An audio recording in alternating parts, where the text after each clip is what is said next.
Përshëndetje shikueste e KlanKosovës. Jemi në studion më të tretë KlanKosovës, ndoshta është një prej studio më të mëdha në region, e cila e fillon debatin politik për, themi, para përgatitor për zgjedhjet e këtij viti, zgjedhjet e përgjithshme. Dhe natyrisht që nuk është vetëm për të lavdruar studion, por për t'i uruar mbarësi ose punë të mbarë të gjithë atyre cilët e kanë bërë të mundshme që kjo studio të jetë e para për të nisur debatet politike. Dhe natyrisht këtë urim ja bëj gjithë stafit të KlanKosovës që për muaj tërë kanë punuar që kjo studio të duket kështu. Natyrisht jo vetëm studio, por edhe të gjithë ata cilët e kanë pas ngusht në debatet e KlanKosovës më herët, më nuk do të kenë ashtu. Do të debatojnë lirshëm dhe do të kenë hapësirë t'i thonë të gjitha gjërat në këtë amfiteatër të madh. Dhe kush tjetër mund ta nisë këtë betejë në mes të analistëve dhe partisë politike përveç vetëvendosjes.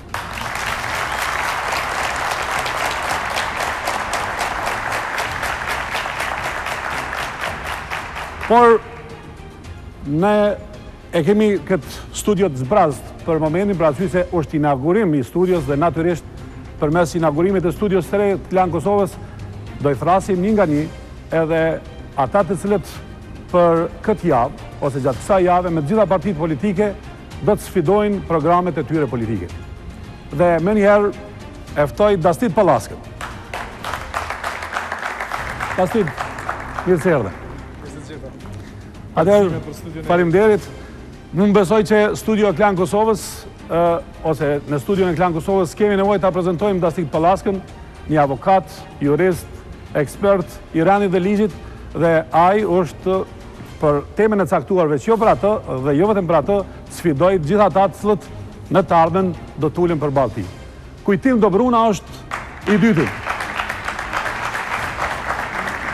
Kujtim e di se do e kesh vështirë, do jesh për herë të parë në studio në variantin e tillë. Kujtim Dobruna ka studiuar në Grac dhe atje ka përfunduar ekonominë, natyrisht e ka edhe iniciativën ekonomike, e cila është, domethënë, një institucioni që mbron ose paraqet idetë ekonomike që vijnë nga regioni dhe natyrisht nga Kosova. Kujtim Dobruna është për herë të parë që ballafaqohet me partitë politike, besoj që me ekspertizën e tij do ketë çfarë thotë. Faleminderit Kujtim. Urdhra. Ilir Tolaj. Iliri është, nuk kam çfarë ta prezantoj, është një prej mjekëve dhe ekspertëve më të mirë që kemi në shëndetësi dhe natyrisht me ekspertizën e tij, me punën e tij që ka bërë, ka plot çfarë thotë dhe t'i sfidoj ata të cilët e prezantojnë programin e shëndetësisë. Ilir, faleminderit. Dhe Krenar Gashi. Krenar pa mikrofon kësaj here. Nuk kam çfarë thom ty Krenarin e njihni, ju lutem ata të cilët e rregullojnë mikrofonin, një bateri le të vinë dhe natyrshëm le ta rregullojnë baterinë e tij. Krenar Gashi. Dhe ekipi i vetëvendosjes e kryeson Visar Ymeri. Visar. Mirë se erdhe.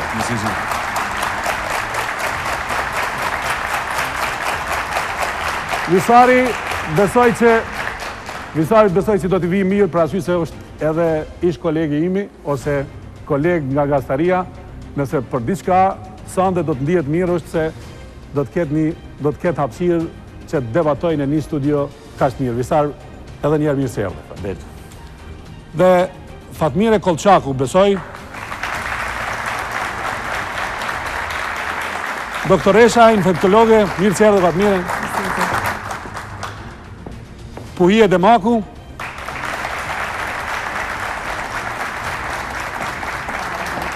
Mirë se erdhe. Mirë se erdhe. Dhe Ylli Hoxha. Ylli, mirë se erdhe për herë të parë në këtë studio.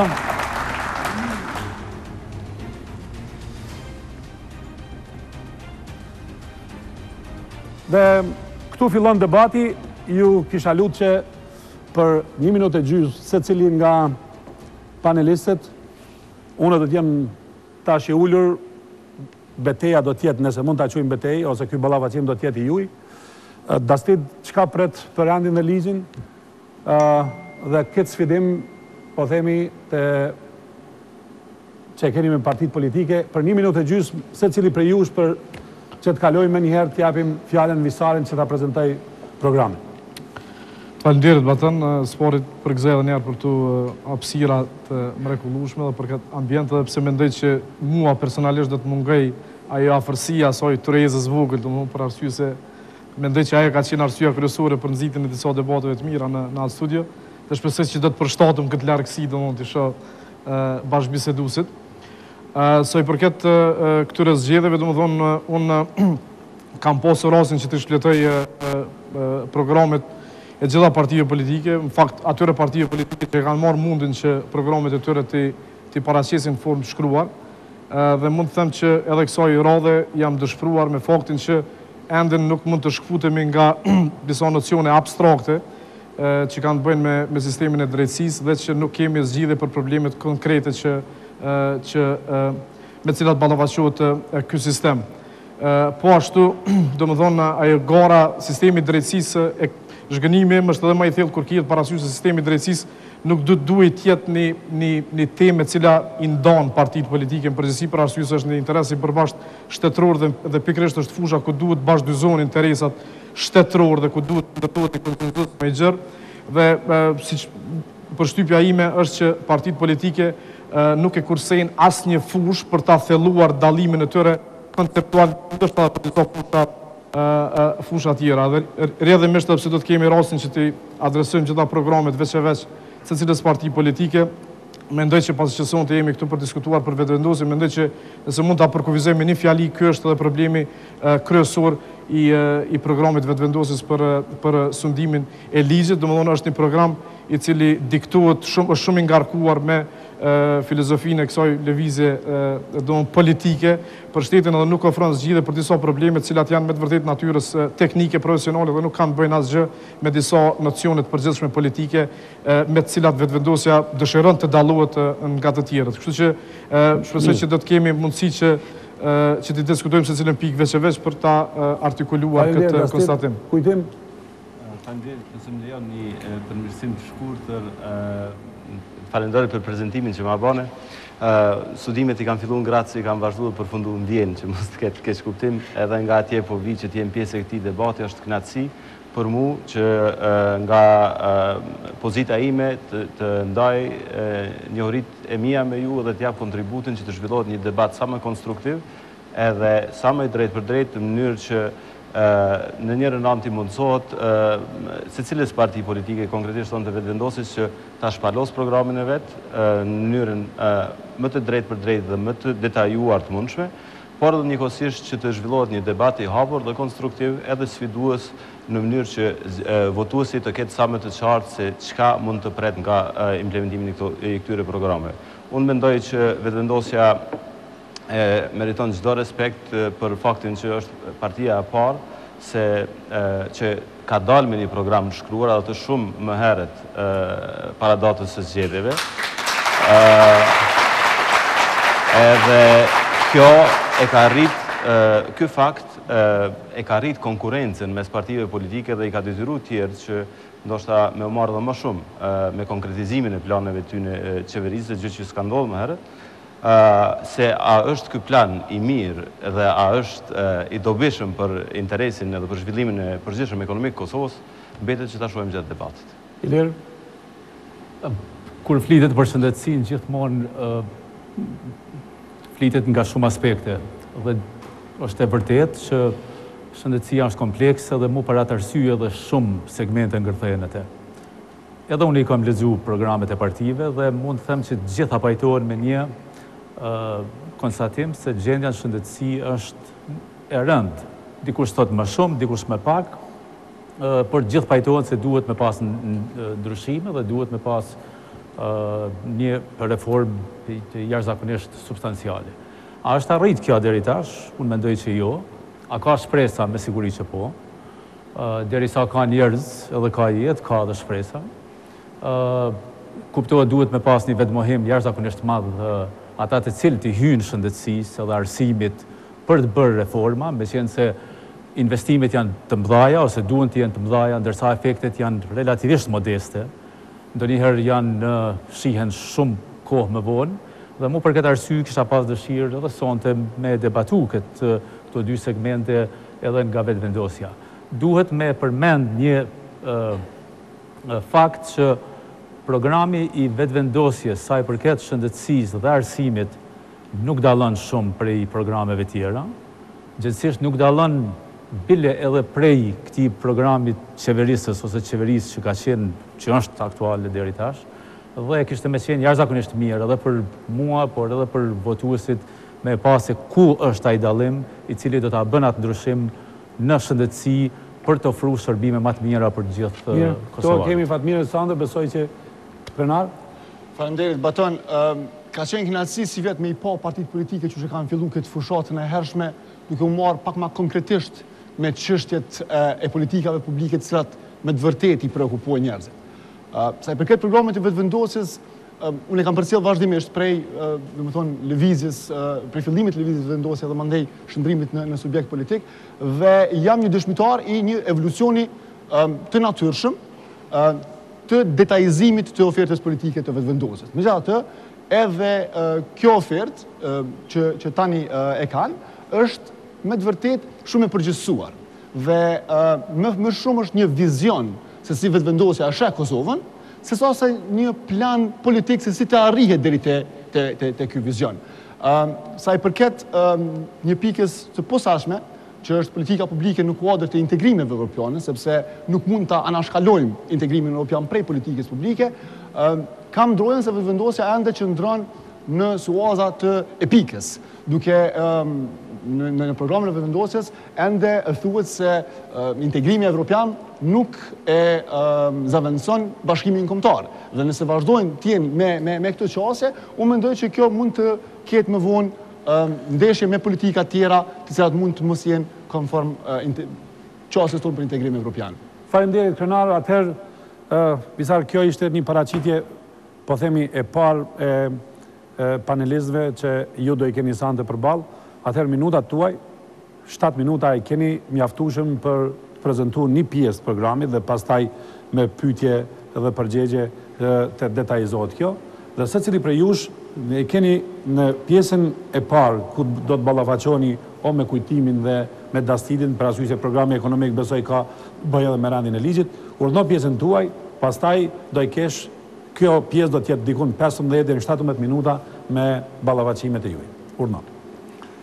Faleminderit Baton, siç u përmendë edhe nga zoti Dobruna, është e vërtetë që lëvizja vetëvendosje është ndër të parat edhe deri tash me sa kompone edhe vetmja që ka prezantuar një alternativë qeverisë, e cila është në të shkruar, e cila i është shpërndarë qytetarëve në për tubime dhe takime me ta gjithandej, dhe e cila i përmbledh në vete 20 kapituj të ndara në 3 shtylla që kanë të bëjnë me 3 çështjet kryesore të zhvillimit të shtetit, por të shtetit së drejtës, shtetit të zhvillimor, si dhe shtetit social, të ngritjes së mirëqenies sociale të qytetarëve, dhe në këtë alternativë qeverisë lëvizja vetëvendosje e bën edhe një hap tjetër, atë të definimit të parimeve ideologjike në bazë të cilave e sheh Kosovën të ndërtuar si shtet si Republikë Sovrane dhe të cilën e bazon domosdoshmërisht në barazinë e qytetarëve. Përsa i përket aspekteve të ndryshme që u ngritën këtu, do të kemi përgjigje natyrisht në çështjet e caktuara për ta bërë edhe një tentim hyrje, kështu të them, në programin.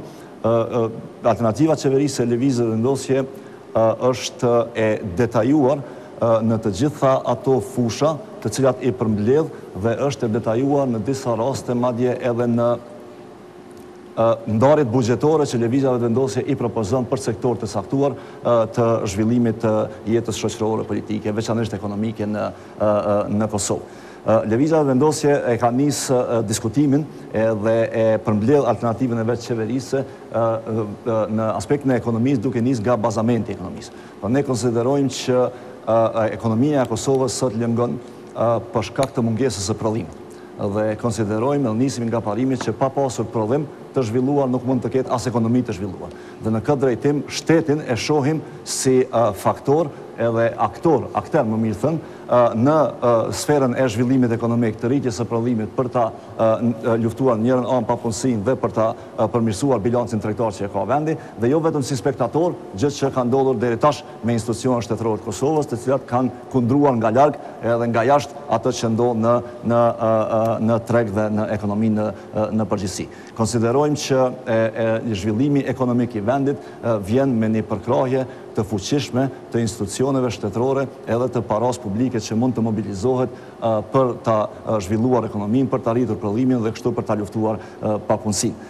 Dhe po ashtu lëvizja Vetëvendosje propozon edhe një sistem tatimor tjetër lloj, pra një përshkallëzim më të detajuar dhe një rritje të tatimit apo kufirit të epërm të tatimit për dy arsye kryesore. Dimensioni i parë është dimensioni ekonomik, pra që ta bartim përmes rishpërndarjes së pasurisë fuqinë blerëse te shtresat më të ulta në shoqëri, pra sipas parimit që ata që fitojnë më pak të mos se të bartin më pak barë për të mirën e përgjithshme, dhe është edhe po ashtu aspekti i drejtësisë sociale për të bërë rishpërndarjen e pasurisë në mënyrë sa të barabartë në shoqëri. Unë po përmbyll me kaq për këtë pjesën hyrëse në ekonomi, sepse sigurisht se do të diskutojmë pastaj edhe përmes pyetjeve dhe përgjigjeve, por ja kaluar fjalën tash Fatmirës. Visar, a bon që e kemi një renditje që të kalojmë të rendi dhe ligji edhe të kalojmë të ylli, pastaj shkojmë të Fatmirja edhe të Puhia. Kërkoj falje, mirë, është natyre gazetarit që i kujtohet bë njerë që ndëri, po juve nuk ju vjen keq që mund t'ju thras me emër, po i kërkoj falje shikuze, apo mund t'a kthej me... Vazhdojmë atër. Ylli. Do të filloj pra me replikimin lidhur me 3 çështjet që i ngriti Dastidi, pra për t'i adresu më së pari vrejtjet e ti, në mënyrë që të kaloj tek prezentimi në pikat shkurta të asaj që ofrojmë si alternativë qeverisë në fushën e sundimit të ligjit. U tha se nuk ka zgjidhje konkrete, pra është dëshpërim duke përgjithësuar, do thotë jo vetëm për program, por edhe programe tjera. Unë konsideroj se çështja më konkrete, të cilën është edhe evidente dhe transparente, është ekzistenca e vullnetit politik për të përmirësuar gjendjen e rëndë në sundimin e ligjit në Kosovë. Dhe demonstrimi më i mirë që lëvizja Vetëvendosje e përpos programit të saj është puna në komunë të Prishtinës, puna për shembull e Xhelal Sfeqlës në drejtoratin e inspektoratit, puna e Shpendametit dhe drejtorëve të tjerë, të cilët brenda 3-4 muaj pune do thotë arritën që në Prishtinë të identifikojnë me 10 raste të krimit të cilën janë përfshirë zyrtar të ndryshëm komunal, dhe ato i adresu në prokurori duke detyru prokurorin që të kryjë një funksion të cilin nuk e ka kryjë për 15 vite. U tha se kemi ndarje pra me subjekteve. Unë konsideroj se kjo është një privilegj, pra t'jesh i ndarë nga subjektet e kaluara, do të nga Partia Demokratike e Kosovës, e cila ka degradu këtë sistemin e drejtësisë në Kosovë, duke e politizuar skajshmërisht, duke ndikuar në çdo mos, duke u infiltruar në çdo portë të tij, është privilegj. Pra, unë konsideroj se është mirë që lëvizja Vetëvendosje është ndarë ka shik kësaj skene politike e cila e ka degraduar këtë çështje. Dhe çështja e tretë, tha se është i ngarkuar me filozofi politike, konsideroj se po ka bazament filozofin politike, e cila e ka për qëllim ndarjen e qartë pushteteve, do thotë mosdërhyrjen politike, efikasitetin e sistemit dhe mbështetjen e plot që shteti i jep këtij sistemi për të funksionuar i pavarur. Pra, konsideroj se ky është bazamenti filozofik i lëvizjes Vetëvendosje, i cili do të mundohet të aplikohet në vitet e ardhshme kur të marrim qeverinë. Ndër çështjet më të rëndësishme do të thoja që do t'i spikatja nga programi i sundimit të ligjit është çështja e buxhetit. Një sistem funksionon aq edhe sa investon në të. Konsideroj se buxheti i sektorit të drejtësisë ka qenë bukur i mangët në krahasim me gjitha vendet e rajonit dhe konsideroj se rritja e buxhetore, pra oferta më e mirë ka shi këtij sistemi, do të ndikojë në përmirësimin e punës së tij. 2. Mbështetja politike për pavarësinë e këtij sistemi. Ne deri sot kemi pas një ndikim të plot të subjekteve mbi sistemin e drejtësisë dhe kemi pritur rezultate nga ai. Vetëm shkëputja do të thotë e ndikimit politik, tërheqja e këtij ndikimi politik do të ndikojë për smiri që një sistem edhe gjyqësor, po edhe prokuroria e shtetit të ndikojë përsëmari. Po e marr si shembull do thotë, po kthejna te çështja e buxhetit. Ne shpenzojmë vetëm 0,47% të GDP-s pra në sektorin e drejtësisë, do të duhet të ishte shumë më e madhe kjo shifër. Ne shpenzojmë vetëm 0,30 vetëm gjysmën e buxhetit që ka Kroacia për kokë banori në sistemin prokurorial. Unë mendoj se ne duhet ta dyfishojmë pra ta mbrim Kroacinë në mënyrë që të kemi një prokurori shumë më efikase. Konsiderojmë se luksin të cilin e ka pas ministrit, liderët e tashëm politik në mbrojtje, duke u mbrojtur, nuk e di pse mbrohet ministri bujqësisë, do duhet ta kishte prokurori i shtetit. Do duhet ta kishte gjyqtari i cili mirret me rastet më eklatante të drejtës. Dhe element tjetër të cilin ne do të kontribuojmë përveç pavarësimit të gjyqësorit, përveç shkëputjes e ndikimit politik dhe përveç rritjes së buxhetore, pra investimit më të madh, do të jetë investimi në masa ligjore, do të kemi iniciativa ligjore të cilat mendojmë se janë të domosdoshme dhe kanë qenë të domosdoshme, janë konstatuar nga Komisioni Evropian se duhet ndërmirën. Qysh në vitin 2011 Kosova është dashur ta ketë ligjin antimafia, qysh në atë kohë është dashur ta ketë ligjin për sekuestrimin e pasurisë së palishme dhe atë duhet ta kishte në tërësinë e vet, jo të modifikuar në formën të cilin na u prezantu, pra duke i amnestuar të gjitha pasuritë e palishme të kohës të së kaluarës. Ne konsiderojmë se krimet e bëra, pasurimi i palishëm i zyrtarëve të shtetit nuk duhet amnestohet nga e kaluara, pra prokuroria e shtetit, organet e shtetit duhet të kenë të drejtën që të hetojnë edhe atë dhe përmes ligjit të konfiskimit të kësaj pasurie duhet ju mirët të gjithë atyre të cilët e kanë marrë pasurinë publike dhe e kanë përvetësuar për nevojat e veta. Do thotë, në fund konsiderojmë se kemi nevojë po ashtu për një unifikim të sistemit të drejtësisë, sepse intervenimi nga jashtë ky farë gjendja e tanishme ku kemi një sistem drejtësisë autokton dhe kemi një sistem të EULEX-it i cili bën një simbiozë, rezulton me një papërgjegjësi të cilën e kemi evidentuar që 15 vite. Ne konsiderojmë se me lëvizjen vetëvendosje, me parimsinë tonë, me vullnetin tonë për të vendosur rend dhe ligj dhe për të siguruar të drejtë për çdo qytetar të Kosovës, nevoja për ekzistencën e EULEX-it në Kosovë dhe organeve të saj të drejtësisë, të kompetencave ekzekutive do të zhduket. Dhe përmes një dialogu të cilin do ta vendosim me ta, konsideroj se për një kohë të shkurtë EULEX-i duhet të largohet nga sistemi i drejtësisë për ta lënë një sistem unik të pavarur, të thjeshtësuar, i cili funksionon mirëfillt dhe bën drejtësi për këtë qytetar. Faleminderit Ylli. Atëherë, zoja Fatmine Kolçaku.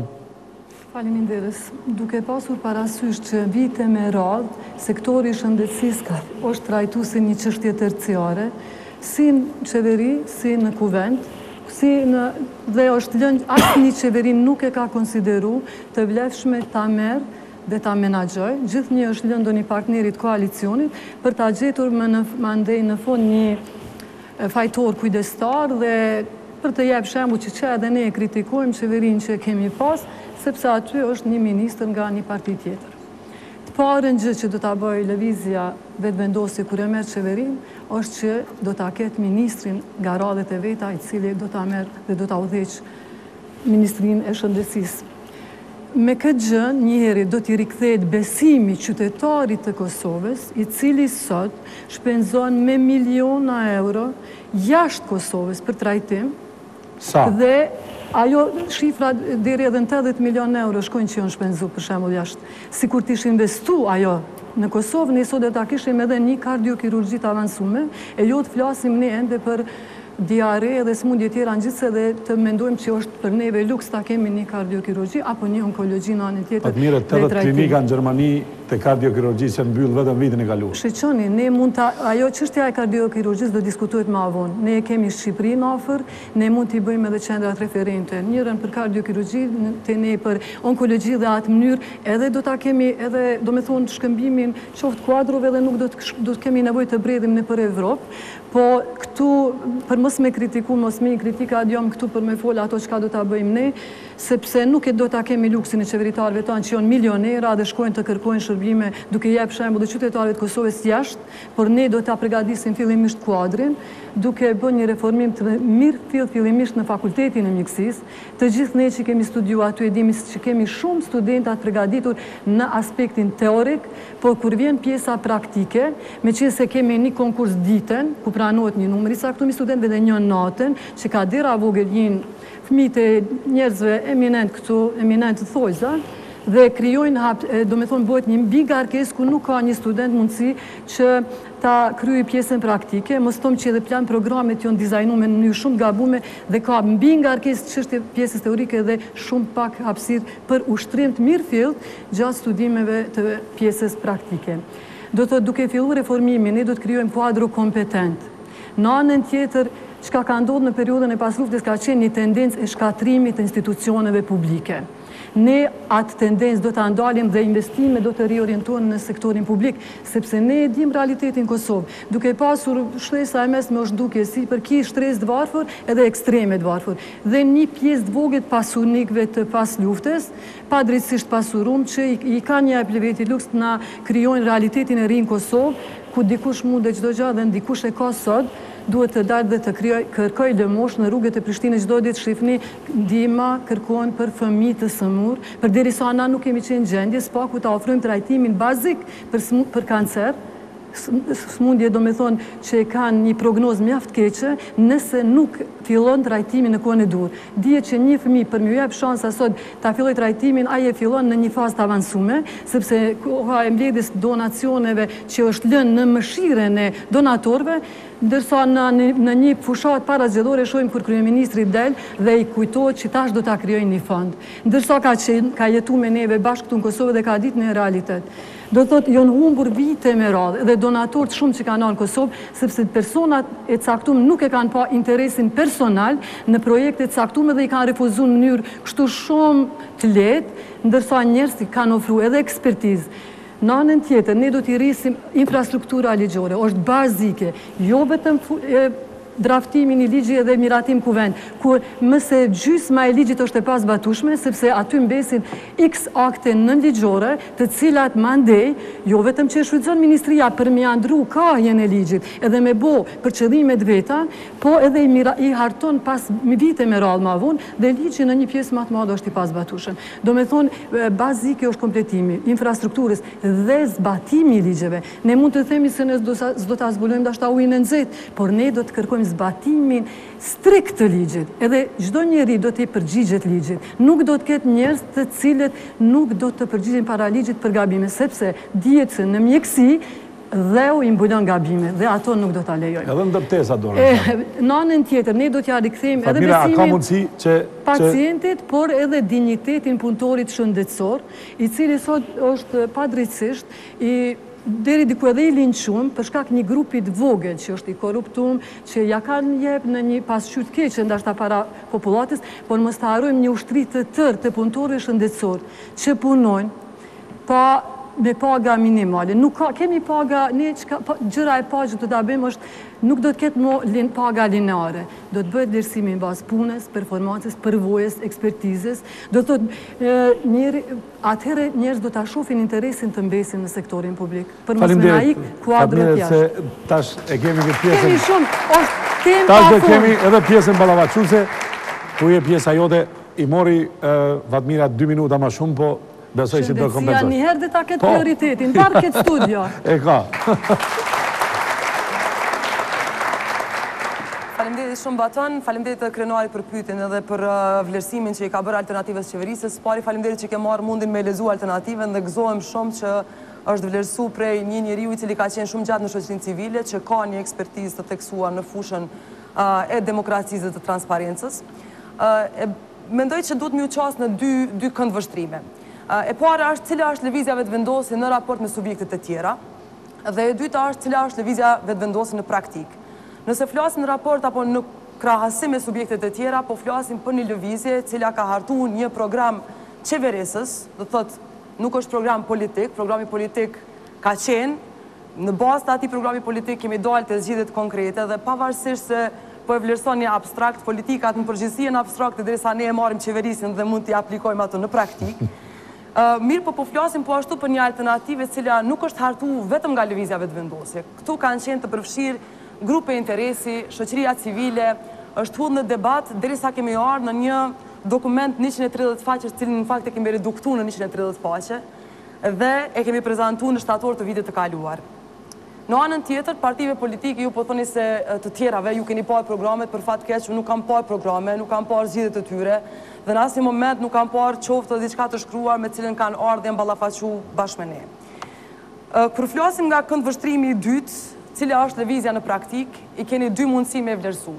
E para është lëvizja në kuvend, që përmes deputetëve të saj ka bërë ndryshimet e nevojshme, cilat demonstrojnë se ne jemi për transparencë dhe demokratizim të institucioneve. Kur ma shumë se sa në mandatin e kaluar nuk ka pas dëgjime publike në për komisione.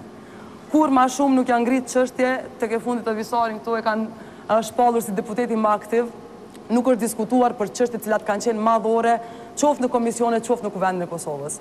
Në anën tjetër, përveç kuvendit, i keni parë në praktik tashmë edhe modelin e qeverisës se si do të funksiononte ajo që po e quani abstrakte në praktik në Prishtinë.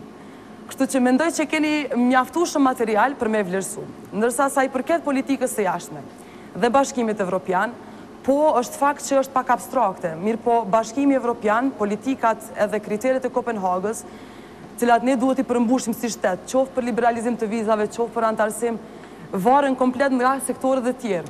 Ju e dini shumë mirë se politika e jashtme është ndërthurur ngushtë me politikën e brendshme. Pa u realizu sundimi i ligjit këtu në vend, pa u realizu zhvillimi ekonomik, pa u realizu të drejtat e pakicave, nuk kemi çka të flasim na tjetër përveç se t'i kryjmë detyrat tona në shtëpi e mandej të flasim se si do të mund të antarësohemi, të bëjmë partner ideal ose të paktën të përmbushim kriteret për qenë i konkurrues në Bashkimin Evropian. Faleminderit për jenë. Atër, pjesa e dytë e debatit që do të jetë diku në 5-10 minuta, ka të bëjë me konstatimeve tuaja dhe natyrisht edhe me pyetjet cilat do vinë me njëherë për se cilin prej jush, dastit, randi dhe ligja dhe ekonomia dhe konstatimet për atë që ylli realisht shpalosi. E kam vetëm një pyetje sa i përket formatit të diskutimit, domthonë atë duhet edhe na tash që ti jepnim gjitha konstatimet e pastaj të merrnim përgjigje apo tjetë pak ma... Jo, japni konstatimin, i bëni pyetjet që i keni përgjigjet pastaj. Ndërveprimit jetë pak ma nivel që të kemi pyetje përgjigje, se ka shumë qartit ashtu, sidomos për sundimin e ligjit. Okej, atëherë vazhdoj pavoni spori, për të adresuar disa nga konstatimet e yllit, duhet të përmendë që nuk dëshirej të afshirë, se dhone kanë qenë i gëzuar kër e kom po trashësinë ati dokumentit të planit qeverisës, mirë po më duhet të them që knatësia hime është shumë shpejt kër e kom hapë atë pjesën e cila më interesën mësë shumëti, e cila i përket shtetit të së drejtës, se më ka do kapitulli si emëruar i qëlluar, pasi që në atë dokument 8 voluminës, më duke që po i tha që është 130 faqe, në shtetit së drejtës, apo gjyqësori, ashtu se që përkuvizojmë në juristët, është shtetit ngushtë, është diku 4 faqe e gjysëm, dhe në fakt ajo që është ma problematike është që pjesa për gjyqësorin është diku 3 paragrafi, nëse nuk apo edhe nuk dëshirojt që ti mbes bërgjë. Dhe për këtë arsye, unë do më dhash atë konstatimin tim që edhe pse kuptoj që ndështë ajo pika qëndrore programit vetëvendosjes qoftë për shkak të filozofisë saj politike edhe ideologjisë mbi cilën shtetet është ekonomia, mirë bone, prapë ndoshta në mënyrë të njëanshme mbetëm pranë qëndrimit që pa një sistem drejtësisë mirëfillt nuk mund të zhvillohet asnjë plan ekonomik. Çështja tjetër është që, domethënë, unë thash që drejtësia, sistemi i drejtësisë dhe siguria janë zakonisht tema që në shoqëritë më të ndara politikisht krijojnë hapësirë për konsenzus për arsye se aty dallimet politike nuk janë shumë të mëdha, për arsye se gjithë kanë interes përbashkët për një sistem drejtësisë mirë fill, edhe një siguri absolute në shoqëri, dhe për këtë arsye do të kritikova gjitha partitë politike që nuk e shohin këtë si një terren ku mund ta shtyjnë interesin e Kosovës, e këtij vendi, këtyre qytetarëve jashtë agjendës së tyre të ngushtë politike, e cila jo domosdo është gjithnjë në interesin e Kosovës dhe jo domosdo në interesin e gjithë popullatës Kosovës, sidomos jo në një shtet demokratik ashtu siç jetojmë ne.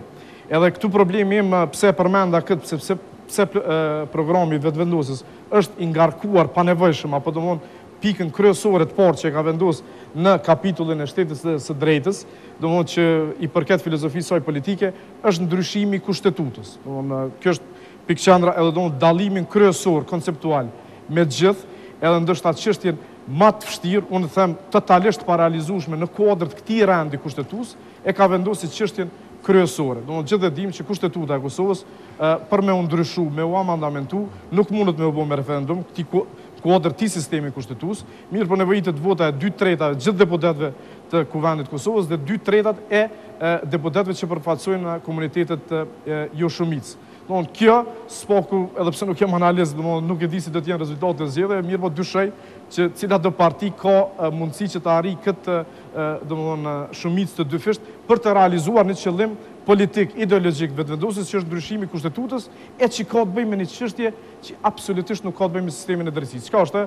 Domthonë e drejta e Kosovës për t'u bashkuar Shqipërisë. Kështu që unë në këtë kontekst e thash që ngarkesa kryesore dhe pengesa apo hapësira më e madhe ka kushtuar një pikë e cila besoj që gjithë pajtohemi është e paralizueshme spoku në legislaturën që vjen, ndërsa janë neglizhuar temat që janë shumë teknike, shumë të realizueshme, në cilat edhe vetëvendosja do të çuditej se çfarë konsenzusit mund ndërtonte qoftë në skenën politike, qoftë edhe në opinionin e gjerë atë profesionist dhe të thjeshtë.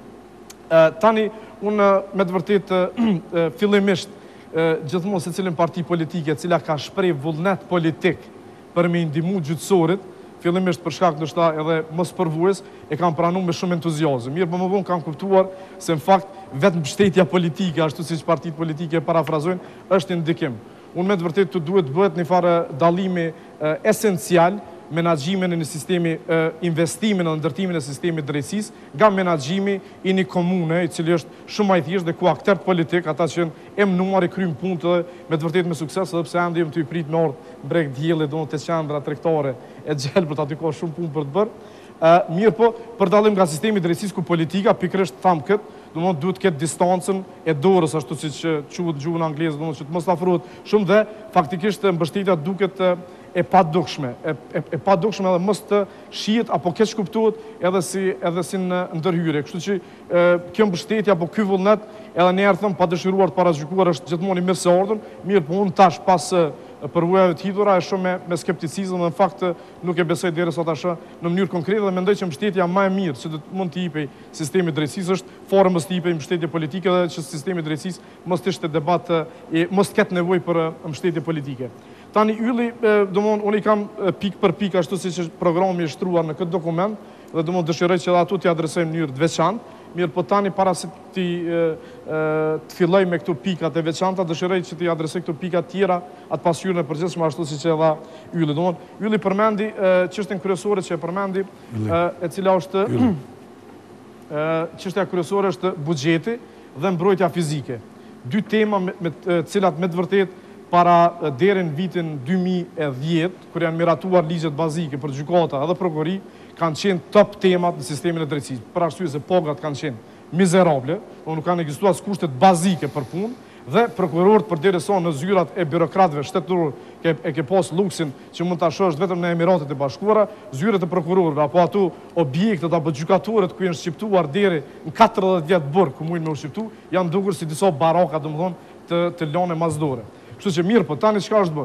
Sepse edhe këtë dëshiroj edhe t'i këshilloj këtë lëvizje debatet e tyre me parti tjera politike, fatkeqësisht gjithë kreditin për ligjet bazike që janë miratu gjatë mandatit të kësaj qeverisë i ka marrë këtë qeverisë natyrshëm. Të partitë asnjëherë nuk ngurojnë që të marrin kredit i cili nuk i takon. Mirë, po ky kredit as pak nuk i takon kësaj qeverisë.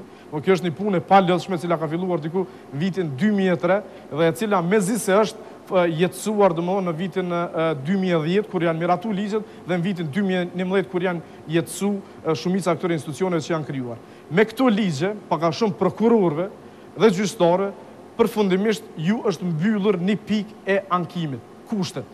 Pagat janë nivelizuar në nivel qeverisë, duke ata që i kanë hartu këto ligje, e unë kam marrë pjesë në atë proces, duke ditur se politikanët gjithmonë dinë se si të sigurojnë edhe mbrojnë interesat e tyre financiare, nivelizimi është bërë me kabinetin qeveritor, duke qenë që secila ngritje, domthonë të përcjellet me ngritjen e sistemit gjyqësor, janë përmirësuar kushtet, domthonë qeveria amerikane ka investuar një shumë jashtëzakonisht madhe në përmirësimin, në rimodelimin e disa gjykatave në vend dhe është marrë një grant i cili po ashtu është plotësuar nga qeveria e Kosovës për ndërtimin e asaj që shohim ndërtesë e madhe në Hajvali që quhet Pallati i Drejtësisë, ku gjyqtarët besoj për disa muaj do të kenë kushtet më të mira, domthonë teknike për punë.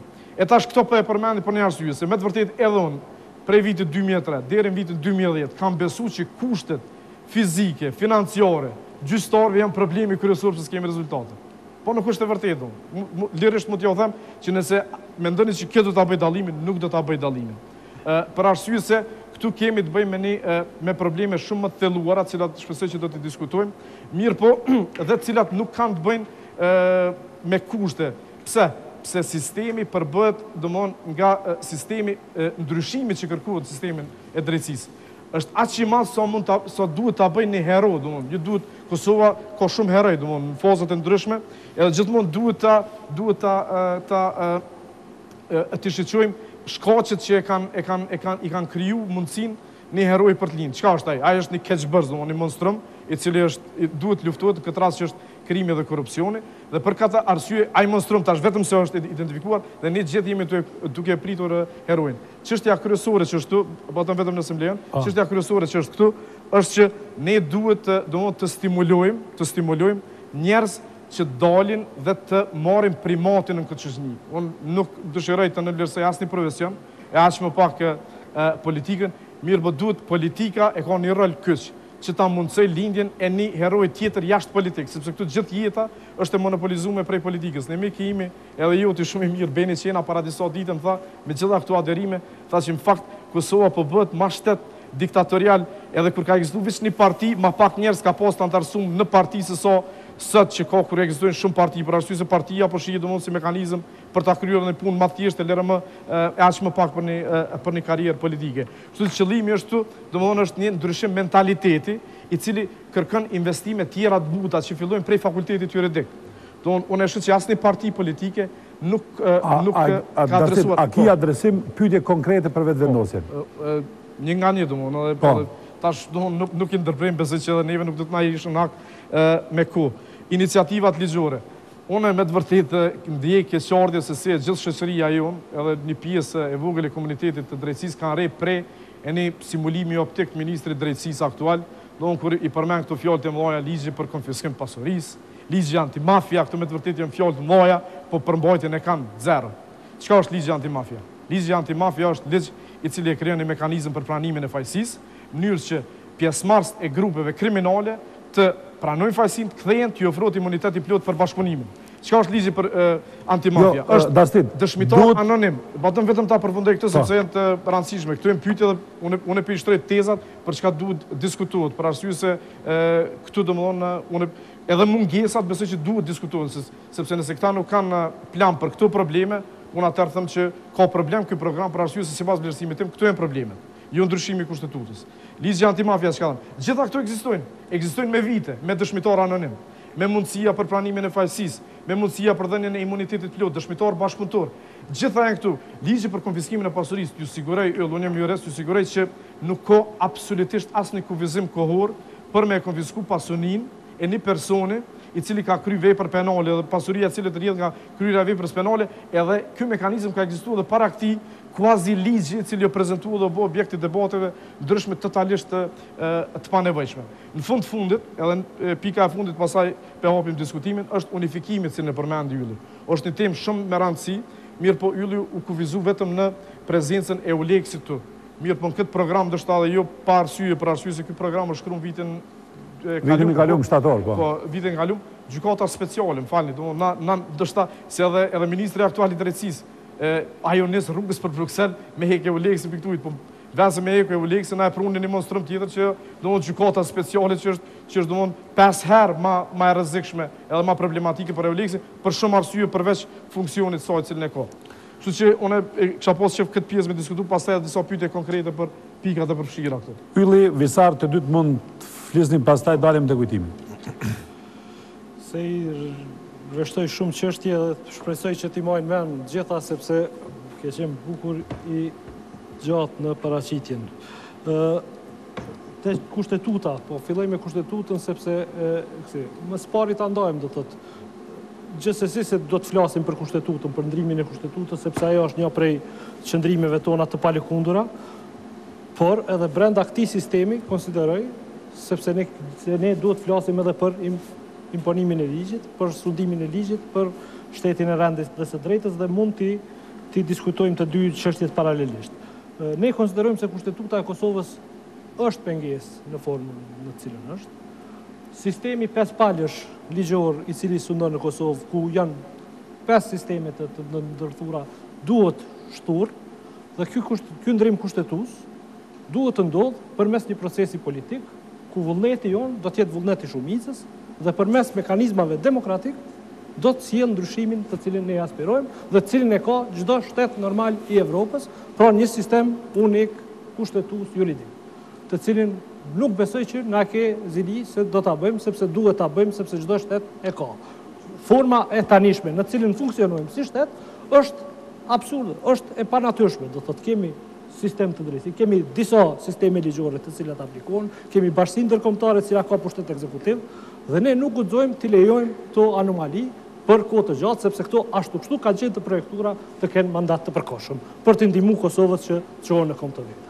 Unë konsideroj se bariera kryesore e largimit të kësaj katrahure ligjesh është vetë sistemi jon politik, vetë përfaqësimi jon politik, vetë ato që kanë prezantuar subjektet politike në Kosovë, duke dëshmuar se janë më shumë të prirura të shkojnë nga krimi i organizuar se nga ndërtimi i shtetit dhe i rendit në Kosovë. Unë konsideroj se ardhja e lëvizjes vetëvendosje, ardhja e një qeverisje çfarë po e demonstron Shpenda Meti në Prishtinë, do të jep shembull se Kosova realisht nuk ka më nevojë për këtë sistem hibrid i cili nuk implementohet në asnjë shtet normal.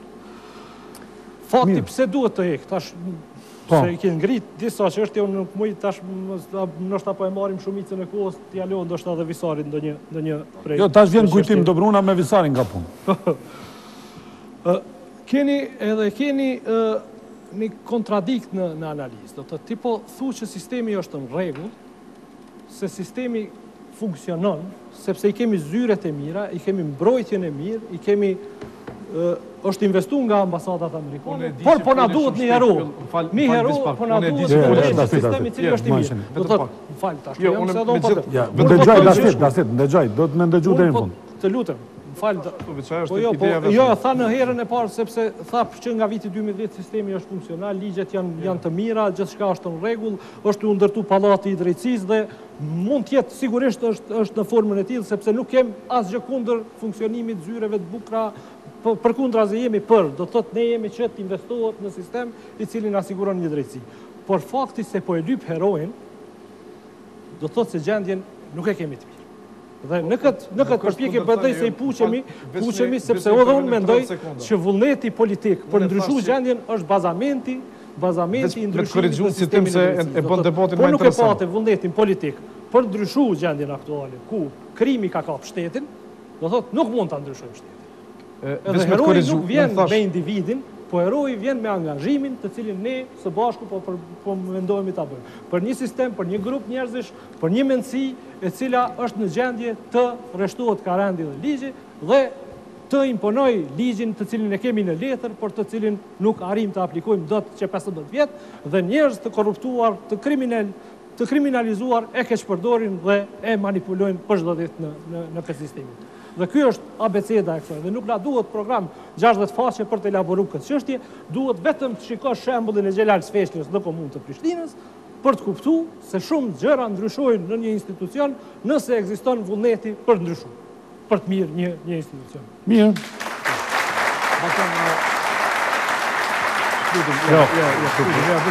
Këtë citim është, unë përjevë që nuk ka debat. Cili është këtë citimi? Këtë citimi është që unë nuk thash që jenë ndërtu ndërtesat edhe janë rritë pagat, mirë po ylli tha që duhet ngritët budgetit, rritën pagat, unë e thash, vitin 2003, kur nuk kemi ditë se që ka problemi vërtet, gjithë kemi menu që kur të rritën pagat, edhe të bëhen ndërtesat, do të rregullohet sistemi drejtësisë. Mirë po sot që jemi në vitin 2011, e kemi po që mas që në kry këtu pusë së regullu, edhe për atë arsye vjën heroj, kështu që është totalisht konsistenca e që dash edhe pajtim atë që ka thë edhe tim fundë. Kujtim edhe shkojmë me reklamën pastaj. Urdo, pjesa juj. Faleminderit. Do të rezervoj pak kohë dhe për ty për lavan. Unë kam, si thashe, kam lexu programin edhe i kam analizuar detajet e tij edhe për nga natyra dhe për nga ideja, mendoj se me të vërtet ka qenë një zgjidhje e mirë që dilet me një alternativë. Mirë po, mendoj që njëkohësisht ky program është i ngarkuar në radhë parë me i te ngarkuar me ideologji. Njëkohësisht ka mjaft kundërthënie antagonizma brenda vetvetes, edhe ka jo konsistencë në idetë e zhvillimit ekonomik. Është edhe i bazum në disa keqkuptime proceseve ekonomike, si shembull do ta marr konceptin e barazis. Mendoj se koncepti i barazis është pak më ndryshe se ai që është paraqit. Është projekt krykput etatist, që është projekt ose program intervencionist, do të thonë që tenton që shtetin ta bëj aktor edhe faktor në zhvillimin ekonomik, dhe këto kam përshtypjen që lëvizja vetëvendosje ka pak rezerva ndaj zhvillimit sektorit privat. Prandaj unë nuk do të komentoj më shumë në këtë drejtim, po me dëshirë do të dëgjoja prej jush ku e shihni sektorin privat edhe në veçanti cilët janë mekanizmat konkret për cilët ju mendoni ti aplikoni për zhvillimin e ndërmarrjeve të vogla dhe të mesme. Për shkak se thuhet deklarativisht që lëvizja vetëvendosje tenton ose synon që paralelisht me konceptet sociale të stimulojë edhe zhvillimin e sektorit privat edhe të ndërmarrjeve të vogla dhe të mesme. Mirë po, konceptet disi nuk janë shumë të qarta, se çka konkretisht. Pra pyetja ime është çka do të bëj lëvizja vetëvendosje konkretisht për sektorin privat dhe për ndërmarrjet e vogla dhe të mesme. Do të filluar me atë që u tham fillim edhe vetëm përgjashtuar vetëm një rresht diskutimit të mëpashëm, meqense nuk desha të ndërhy, ne konsiderojmë që kushtetuta është shumë e rëndësishme për secilin vend, natyrisht. Pra, për një republikë sovrane, ajo definohet se si do të funksionojë edhe çfarë republike do të jetë tek e fundit në kushtetutën e vendit. Duke qenë se është ligji më i rëndësishëm i vendit, atëherë natyrisht që ideja edhe dizajnimi i shtetit rrjedh nga ajo. Edhe nuk mund të themi që kushtetuta nuk është e rëndësishme. Tash, a ka nevojë kushtetuta e Kosovës për mund ndryshuar apo jo? Kjo është temë tjetër. Mirë po që të mos flitet në shtetin e së drejtës duke nisë nga kushtetuta, mendoj që kjo është një gabim në hapa politik. Për sa i përket programit të alternativës qeverisë të lëvizjes vetëvendosje, që u përmend këtu në disa raste, domethënë që edhe ka tepër, siç tha, filozofi politike, edhe është i ngarkuar me ideologji, duhet ta kemi qartë një gjë. Programet e partive politike duhet të jenë të bazuara në disa parime ideologjike. Nuk ka politikë jashtë ideologjisë. Tash cilës ideologji edhe pajtonim me ideologjin, kjo është çështje tjetër. Mirë, po nuk mund të thuhet që programi i një partie politike duhet të jetë teknik.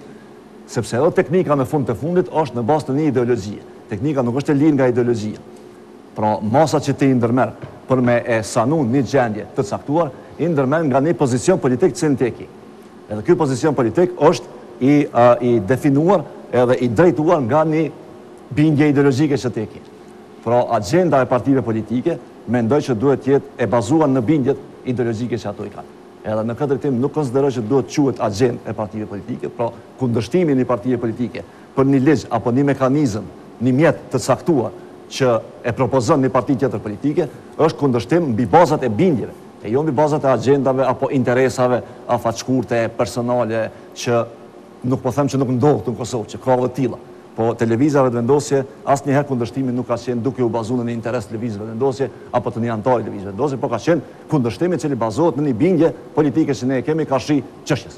Dhe në këtë drejtim ne insistojmë të mbesim besnik kësaj mënyre të bërit politikë, sepse mendojnë që politika në fund është luftë konceptesh.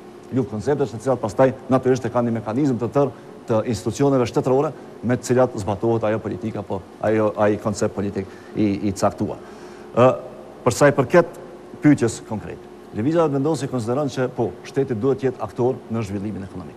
Shteti duhet të marrë pjesë në krijimin e mjedisit, qoftaj mjedisit ligjor që përpajtona plotësisht edhe me atë që e tha Dastidi më herët, që është shumë i rëndësishëm për zhvillimin ekonomik, po edhe në aspektin e qasjes në kapital, për qasjes në financa, në krijimin e kushteve të akumulimit të kapitalit, e veçanërisht në sigurimin e tregut për prodhimet e vendit, edhe në sigurimin e mundësisë që këto prodhime fillojnë të eksportohen. Sepse natyrisht lufta e shteteve në rrafshin ekonomik në vetvete është për ta përmirësuar bilancin tregtar që ato e kanë. Dhe dim këtu në Kosovë që bilanci tregtar është në fakt shumë negativ për ta kushtëzuar çfarë do zhvillimi ekonomik apo rritja të mirëqenies së qytetarëve.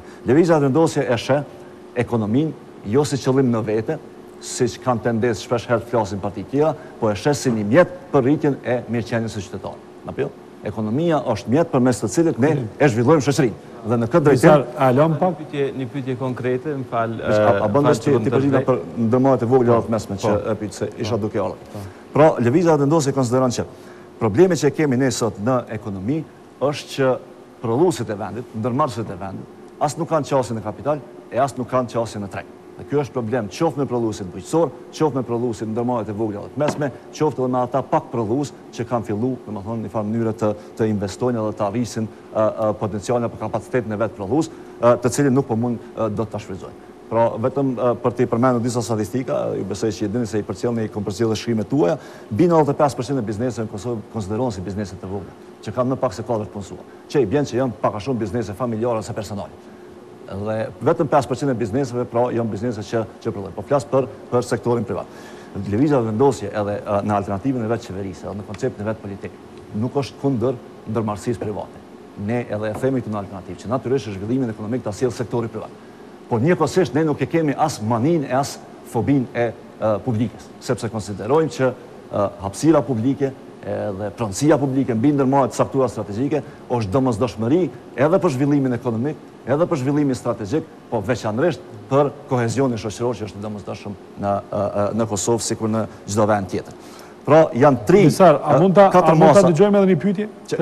Unë po e përfundoj me vetëm po i përmendi 4 masat që ne i kemi para për ndihmë në ndërmarrjet e vogla dhe të mesme në mënyrë që të krijojmë atyre hapësirën që të bëhen ndërmarrje ose të rriten dhe të arritin afarizmin e vet. Pra një është qasja në financim që e përmendëm. Është e domosdoshme që kjo të bëhet qoftë përmes skemave garantuese për ndërmarrjet e vogla dhe të mesme apo përmes fondeve investive. Ne insistojmë që Kosova duhet ta ketë një fond për zhvillim, i cili do të jetë pastaj rruga drejt krijimit të një banke për zhvillim edhe për investime, edhe për bujqësi, apo edhe subvencionimit të kamatave për ato ndërmarrje të vogla dhe të mesme, të cilat lidhen, integrohen në zinxhirin e krijimit të vlerës së shtuar. Çështja e dytë është që përmes politikave tatimore ta ndihmojmë ose ta inkurajojmë investimin, pra keni pasur që aty që ndërmarrjet të cilat investojnë në prodhim lirohen nga tatimi në fitim apo tatimin korporatat, siç po quhet tash, dhe po ashtu ato që krijojnë vendet punës do të ketë lirimin nga tatimi proporcionalisht me vendet punës që i kanë krijuar. Në administratën publike nevojtet një transformim i administratës shtetërore që i shërben ndërmarrjeve të vogla të mesme, edhe e fundit për ta përmbledhur është që lëvizja Vetëvendosje insiston që veçanërisht prokurimi qeveritar, po edhe prokurimi publik në përgjithësi në Kosovë, në nivelin lokal edhe qendror, duhet të jep përparësi prodhimeve edhe shërbimeve vendore para se shkojmë te prodhimet edhe shërbimet që vijnë nga jashtë. Po kujtim?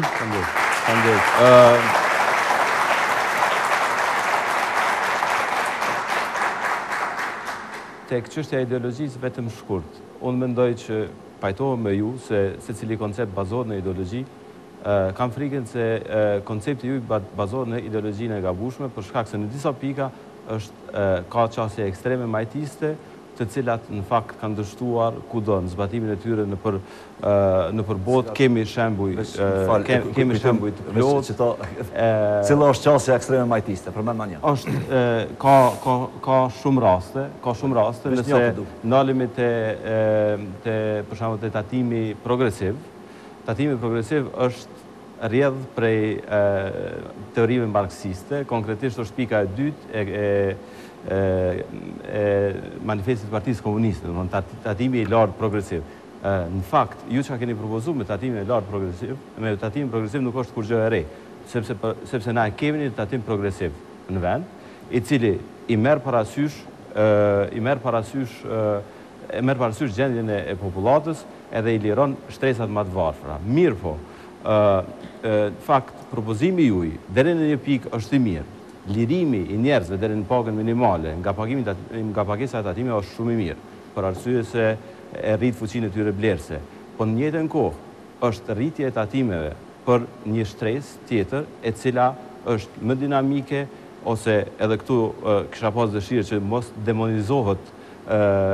demonizohet suksesi edhe performanca. Ky është një gabim shumë i madh, për arsye se njëjtën kohë thoni që ekziston një pabarazi e madhe.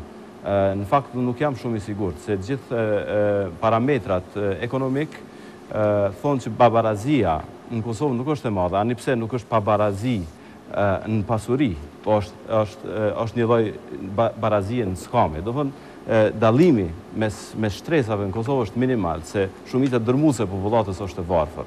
Rrjedhimisht, me tatimin progresiv, me rritjen e shkallës normës tatimit progresiv në 30%, penalizohet performanca e individit ose dhe kompanisë. Thjesht, me këtë tatim i thuhet individit mos u zhvillo, rri varfër, mos puno shumë, se po punove shumë, na kemi me të dënu, kemi me të marrë ma shumë pare. Edhe këtu, thash edhe më herët, kjo është qasje e cila është zbatu, edhe vazhdon me u zbatu edhe në disa shtete tjera përëndimore, mirë po është qasje e bazuar në manifestin e Partisë Komuniste, edhe si e tillë mendoj që nuk krijon barazi. Pse nuk krijon barazi? Shumë thjesht, se nëse dikush që i ka të ardhurat mesatare, mujore, aritmetike thjesht, ose të ardhurat mujore, 400 euro, norma e tatimit që i pagun është dikun 17 euro 20 cent. Dikur që i ka të ardhurat mujore 2000 euro, i pagun dikun 167, dikun rreth 170 euro, gati 10 herë më shumë se sa ai që fiton më pak. Do të thonë, interesi i ynë duhet me qenë që të ketë liri më të madhe ekonomike, që të mos të ketë kufizime, që mos të ketë përzierje të shtetit në çdo hapësirë, në çdo sektor. Është e qartë se janë disa pika, janë disa sektor ku shteti duhet të ketë luajë rol aktiv, nuk ka dilemë, po çështja është se ku duhet të tërhiqet ajo vija me sektorit publik edhe me sektorit privat.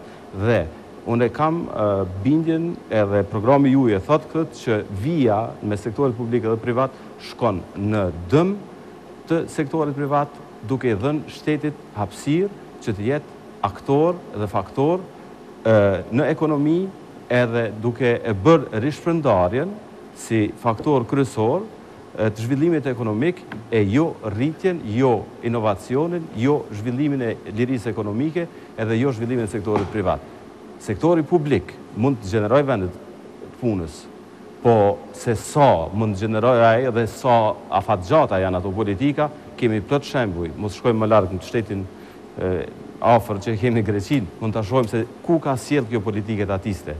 Rrjedhimisht unë e kam drojen që përmes zgjerimit të institucioneve publike edhe përmes zgjerimit të hisës së tyre në bruto produktin edhe në vendor të Kosovës, ne do të kemi një degradim zhvillimit ekonomik në planin afatgjat, sepse politikat nuk do t'i parë vetëm çka na sjellin sot, po edhe çka na sjellin nesër. Edhe do të kemi, kjo do të na çojë herët avon drejt një falimentimi. Pra, tatimi progresiv që ju e keni propozuar nuk është garant, është i mirë për shkallën derisa i liron njerëzit nga tatimet. Pajtohem plotësisht. Po është i keq kur fillon mi penalizu njerëz për performancën e tyne. Edhe kjo do të thënë qartë, për arsye se ne kemi nevojë për më shumë konkurrencë lirë, për më shumë liri ekonomike, për më shumë zhvillim sektorit privat, sepse vetëm sektori privat është ai që mund me kriju punësim sot. Vetëm sektori privat është ai që mund me gjeneru investime shtesë. I kemi sektori privat kontribon me 62% në punësim, dhe potencialet e tij për të arritur punësimin janë shumë të mëdha. në fakt, për shkak problemeve që janë identifikuar që shmotre dhe ju i cek, sektori privat nuk është duke performuar sa duhet. Edhe këtu është ndoshta roli në këtë fazë se çka duhet të bëjmë, si ta gjejmë rrugën më të mirë që shteti me disa mekanizma, kur jemi për shembull te skema e garantimit kredive, ajo është veç në implementim e sipër dhe besoj që shumë shpejt do të filloj me garantimin e kredive. Mirë po, esenca është cilë mekanizma do të zgjedhën. Për shembull, subvencionimi i kredive, çka është ai? I kamatave, çka është ai? Nuk është kurrë tjetër, vetëm subvencionim i bankave. Për arsye se ai nuk e lufton problemin në rrënjën e tij, nuk e lufton problemin të mungesa e konkurencës në mes bankave, ose të problemet me sundimin e ligjit që ja vështirësojnë bankave operimin e tyre, mirë po e subvencionon edhe thot bankave vazhdoni ju, vazhdoni marrni kamatat në alt, se ne me pare publike, me pare që i marrim për gjithë taksapaguesve, ja financojmë strategjinë e ju që mi majtë normat e interesit larta. Besoj se kjo është qasje e gabuar. Mirë, faleminderit kujtim. Edhe që do në korrigjim. Besoj që Visar do të shkojmë me reklamat që pastaj mas reklamat ta kesh një përgjigje dhe me njëherë kalojmë të sektori i shëndetësisë dhe i sektor publik.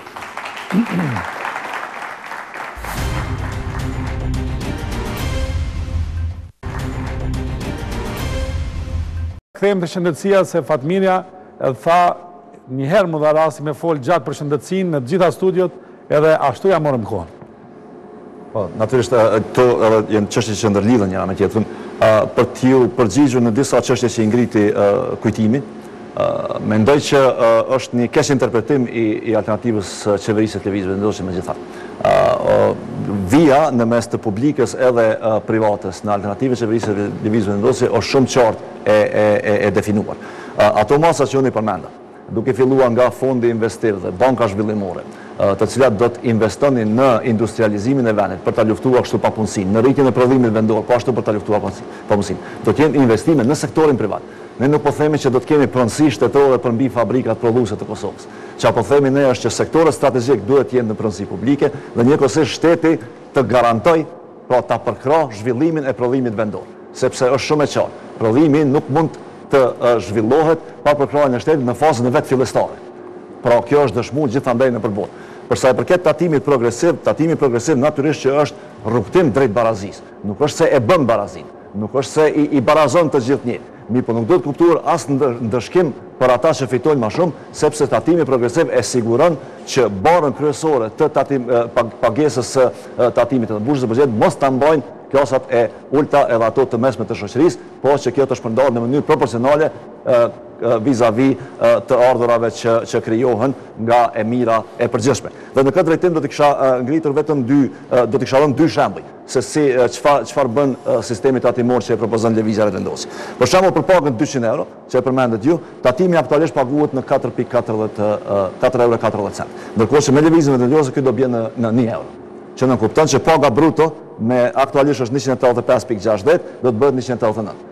Mos që hiqen edhe kontributet pensionale kështu me radhë. Për pagën bruto 450 euro, aktualisht tatimi është 21 euro, ndërkohë që me lëvizjen Vetëvendosje bëhet 12,88.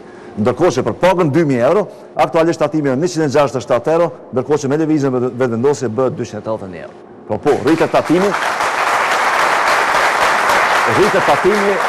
për pagat e larta. Mirë, për kjo nuk nënkupton që pagat e larta ndëshkohen suksesit dhe performancës. Nuk ndëshkohen sepse prapë paga në fund neto mbetet e lartë. Ndërkohë që përsa i përket investimeve, unë e thash edhe në fillim, tatimi në fitim do të ketë lirimin nga tatimi në fitim për ata që investojnë dhe krijojnë vende të punës, që nënkupton që kjo e nxit investimin më shumë se sa që e nxit mbajtjen e parave ose spekulimet financiare dhe më shumë se sa që e rrit orientimin e paras në mallra apo objekte luksi, siç po ndodh aktualisht në Kosovë. Jo, dakord që mbase pabarazia në Kosovë nuk duket edhe aq e madhe, sepse një pjesë e konsiderueshme, pjesa më e madhe e shoqërisë jetojnë në varfëri ose buzë varfërisë. Po kjo nënkupton që ajo pak përqindje e shoqërisë janë duke u bë për herë më të pasur, pra hendeku është duke u rritur dhe ky rritje e hendekut edhe po e zhduk klasën e mesme, edhe njëkohësisht përgjithsisht po e rënon fuqinë blerëse të qytetarëve të Kosovës, duke pasur parasysh që natyrisht zhvillimi ekonomik vjen si rrjedhoj e rritjes së konsumit masiv edhe rritjes së fuqisë blerëse në mas. Pra nuk mund të vjen zhvillimi ekonomik si rrjedhoj e rritjes së fuqisë blerëse të 5% të popullsisë, por duhet vije si rritje e fuqisë blerëse të 95% të popullsisë.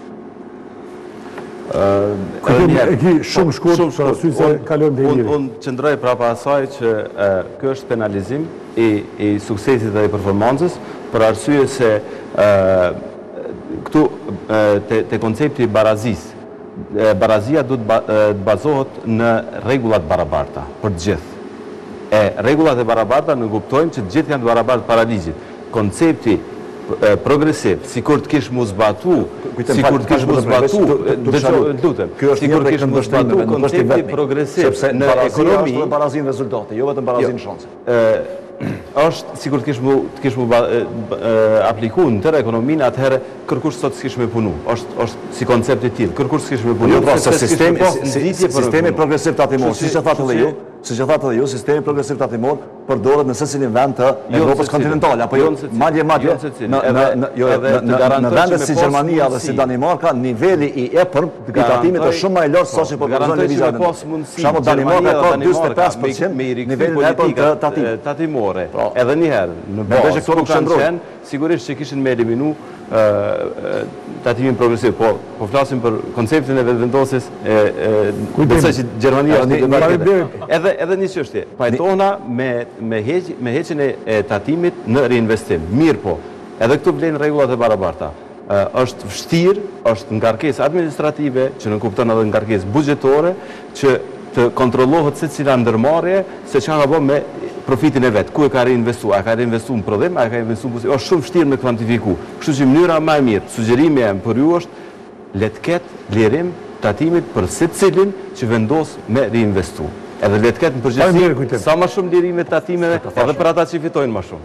Se veç kështu zhvillohet vendi. Do të lirohen nga tatimi në investime, për investime.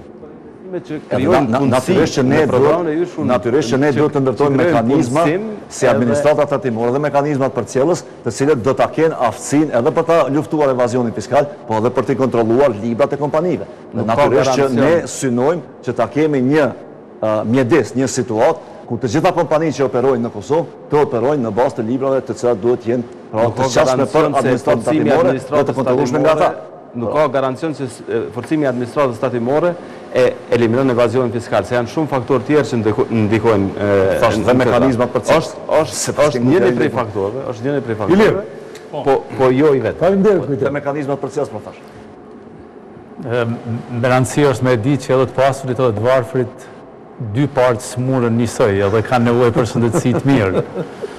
E kuptoj fatmirën që është kohë pavarësisht që foli pak ma është gjatë se sa që ja keni dhonë kohën, është kohë pa mjaftueshme me i prezentu gjitha që duhet. Më pëlqeu momenti gjithësisht deklarimi për investimin në shëndetësinë publike, me qenë se mendoj që në përgjithësi në Evropë, po në veçantit e na është e nevojshme një shëndetësi publike, fortë, përgatitun, mirë, në cilën ka me pas investimet mira, me qenë se është ai koncept social, është ajo komponent sociale që duhet me pavarësisht që institucionet publike edhe kur kanë pas investime deri tash nuk kanë tregu një performancë të mirë dhe infrastruktura në cilën është investu është dëmtu ose është pegu që të funksionon, njerëzit që kanë punu në sistemin publik njëjtën kohë e kanë bojkotuar atë për të punuar në sistemin privat e kështu. Ajo që mbet mangu është ku e shihni sektorin privat në raport me sektorin shëndetësor, me qenë se deri tash është zhvilluar, të them, në mënyrë ndoshta jo tegër, por plotësisht e lirë, dhe ajo kishte me qenë e rëndësishme.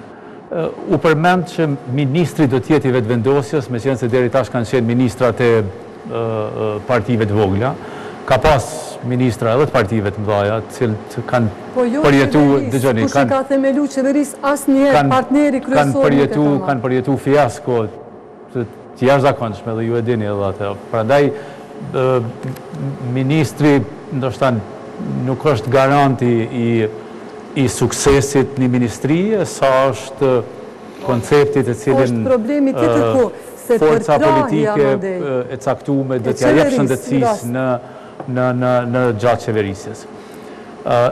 Ligjet janë të rëndësishme në shëndetësi, por ligjet të cilat importohen, nuk adaptohen ose janë përtej mundësive të vendit, janë të dëmshme. Ti e përmendit një mënyrë dhe ata, por zuhet me harru që vetëvendosja i ka votu këto ligje, edhe ligjin për shëndetësi, edhe ligjin për sigurim shëndetësor, edhe ligji për shëndetësi në fakt është e bjen një strukturë krejt tjetër të shëndetësisë që është në kundërshtim me atë që është paraqit në alternativën qeverisje. Në fakt, ju keni shëndrimin në një ndërmarrje publike të sistemit shëndetësor, i cili ose do të privatizohet ose do të dështën, si çdo ndërmarrje shoqërore, praktikisht si posta apo zonë, ose do të privatizohet si kedsi. Dhe aty nuk e kom pas njëherë që keni reagu ose që do të reagoni tash gjatë kësaj fushate. Tjetra është decentralizimi versus centralizimit. Në alternativën qeverisë është përmend që jeni për decentralizim, ndërsa ligji aktual i shëndetësisë e decentralizon edhe më tepër. Praktikisht ju keni tash, mos të hyjnë në detale, po keni një person i cili do ta menaxhon komplet nivelin terciar dhe sekondar, që është jashtëzakonisht e pamundshme për këtë punë. Investimet të cilat u përmenden është mirë që të definohen se ku do të jenë ato investime, prej ka do të jenë. A e kuptoni edhe ju ligjin për sigurime shëndetësor, me qenë se ligjin për sigurime shëndetësore është bërë buje madhe, gjithmonë të i thonë Kosova s'ka, sigurime s'ka. Në fakt, Kosova ka pas sigurime gjatë gjithë kësaj periudhët pas luftës. Vetë fakti që një person ka mund të shkojë dhe të merë shërbim në një institucion shëndetësor, ato shërbime që janë ofru njërë falaz ose me një participim minimal, është sigurim shëndetësor, por është një sistem tjetër, është një sistem shëndetësor i bazuar në taksa, ndërsa tash po preferohet diçka tjetër. A e ka analizu vetëvendosja sa të hollan nga ato që akumulohen përmes ligjit për sigurim shëndetësor, do t'i merr vetë mekanizmi i sigurimeve shëndetësore, i atyre zyreve, personave që do të bëhen, që do të funksionalizohet, a është bërë ajo, dhe në fund, kisha pas dëshirë që me i ik stereotipis të kjo është ma tepër si këshill, të ke fundit ju e vlerësoni vetë, aty në deklaratave që na jemi për me akthy dignitetin punëtorëve shëndetësor dhe pacientave, që 14 vjetë ato fjalë dëgjohen të kur sësis për i kthehet digniteti as punëtorit shëndetësor, as pacientit. Faleminderit. Po, filloj prej të fundit. Edhe pse është thënë, asë njerë nuk është këtë. Në një renon besimi është minimal, institucione, fatkeqësisht, për kundër kuadrove shumë pregaditura që jonë dëshmu edhe në botën e jashtme. Kemi shumë shqiptarë që kanë shku në botën e jashtme dhe jonë të regu si shumë mjekë suksesshëm, e qka po ndodhë për deri sa një qytetari Kosovës nuk ka besim mi u qasë këtyre institucioneve. Do me thonë diko është defekti, jo mungese kuadrove. Edhe në anën tjetër digniteti nuk është rikëthy asë njerë. Me qenë real që edhe niveli i kuadrave nuk është ajë që shthojmë... Nuk është, po nuk është që nuk ka, po nuk ju ka dhonë shansa për me qenë në një post udhëhec i cili mandeni shumë qka determinon, duhesh me konë shok i dikuj, duhesh me pas tolla me blejat post, konkursi është hapet për deri sa njeri është në vend punës, ju e dini që një generatë të tërë është shkollu për menagjera, mos tomë që kom qenë edhe vetë menajment shëndetësor një projekt shumë i financum nga aeri, asë njerë nuk jonë kërku ata njës që jonë shkollu për menagjim, aty ka pas përveç mjekve ekonomista dhe jurista, dhe nuk o pyt asë njerë ku jonë ata më jebë sa do pak për parsi në një konkurs publik, se djetë kush përzgjedhet, njës ndoshta që nuk kanë një ditë përvoj pune, qoftë menagjeriale, qoftë përvoj tjetër. Saj për këtë çështjes ministri, nuk ka të bëj me një individ. Unë e kom pas fjallin se gjitho qeveri që e ka marë, kër i ka shpërnda ministrit, nuk e ka pa interesante dhe ja ka dhënë partnerit vogët koalicionit. ku përkrahja ndryshon. Se një qeveri, partneri fort, kryesisht i merr ato ministrit kyqe edhe invest aty për me kriju përshtypje që po bën diçka, ndërton rrugë, që shihen, ndërsa merr besa edhe prej aty, prej buxhetit, ju e dini, kanë marrë nga buxheti i shëndetësisë edhe i kanë gjujt. Aty prej atij buxhetit varfër. Do të thotë është çështja te përkrahja, jo se a do ta menaxhon, po ai që themelon partneri fort, ai që e udhëheq qeverinë, ai më marr. Një herë e përgjithmonë t'i jepet rëndësi, edhe në këtë debat, edhe dijeni, unë e kom qenë kuvend, çështja e shëndetësisë nuk u mbledh ke kvorumi për mi votu ligjet bazike siç kanë qenë, ligji për smundjen gjithse, ligji për shëndetësi publike, nuk i mujt kvorumin me bon kuvend Kosovës. Edhe ajo çasti vazhdon. Sa i përket ligjeve, unë e thash edhe mirë, nuk që nuk janë miratu ligjet.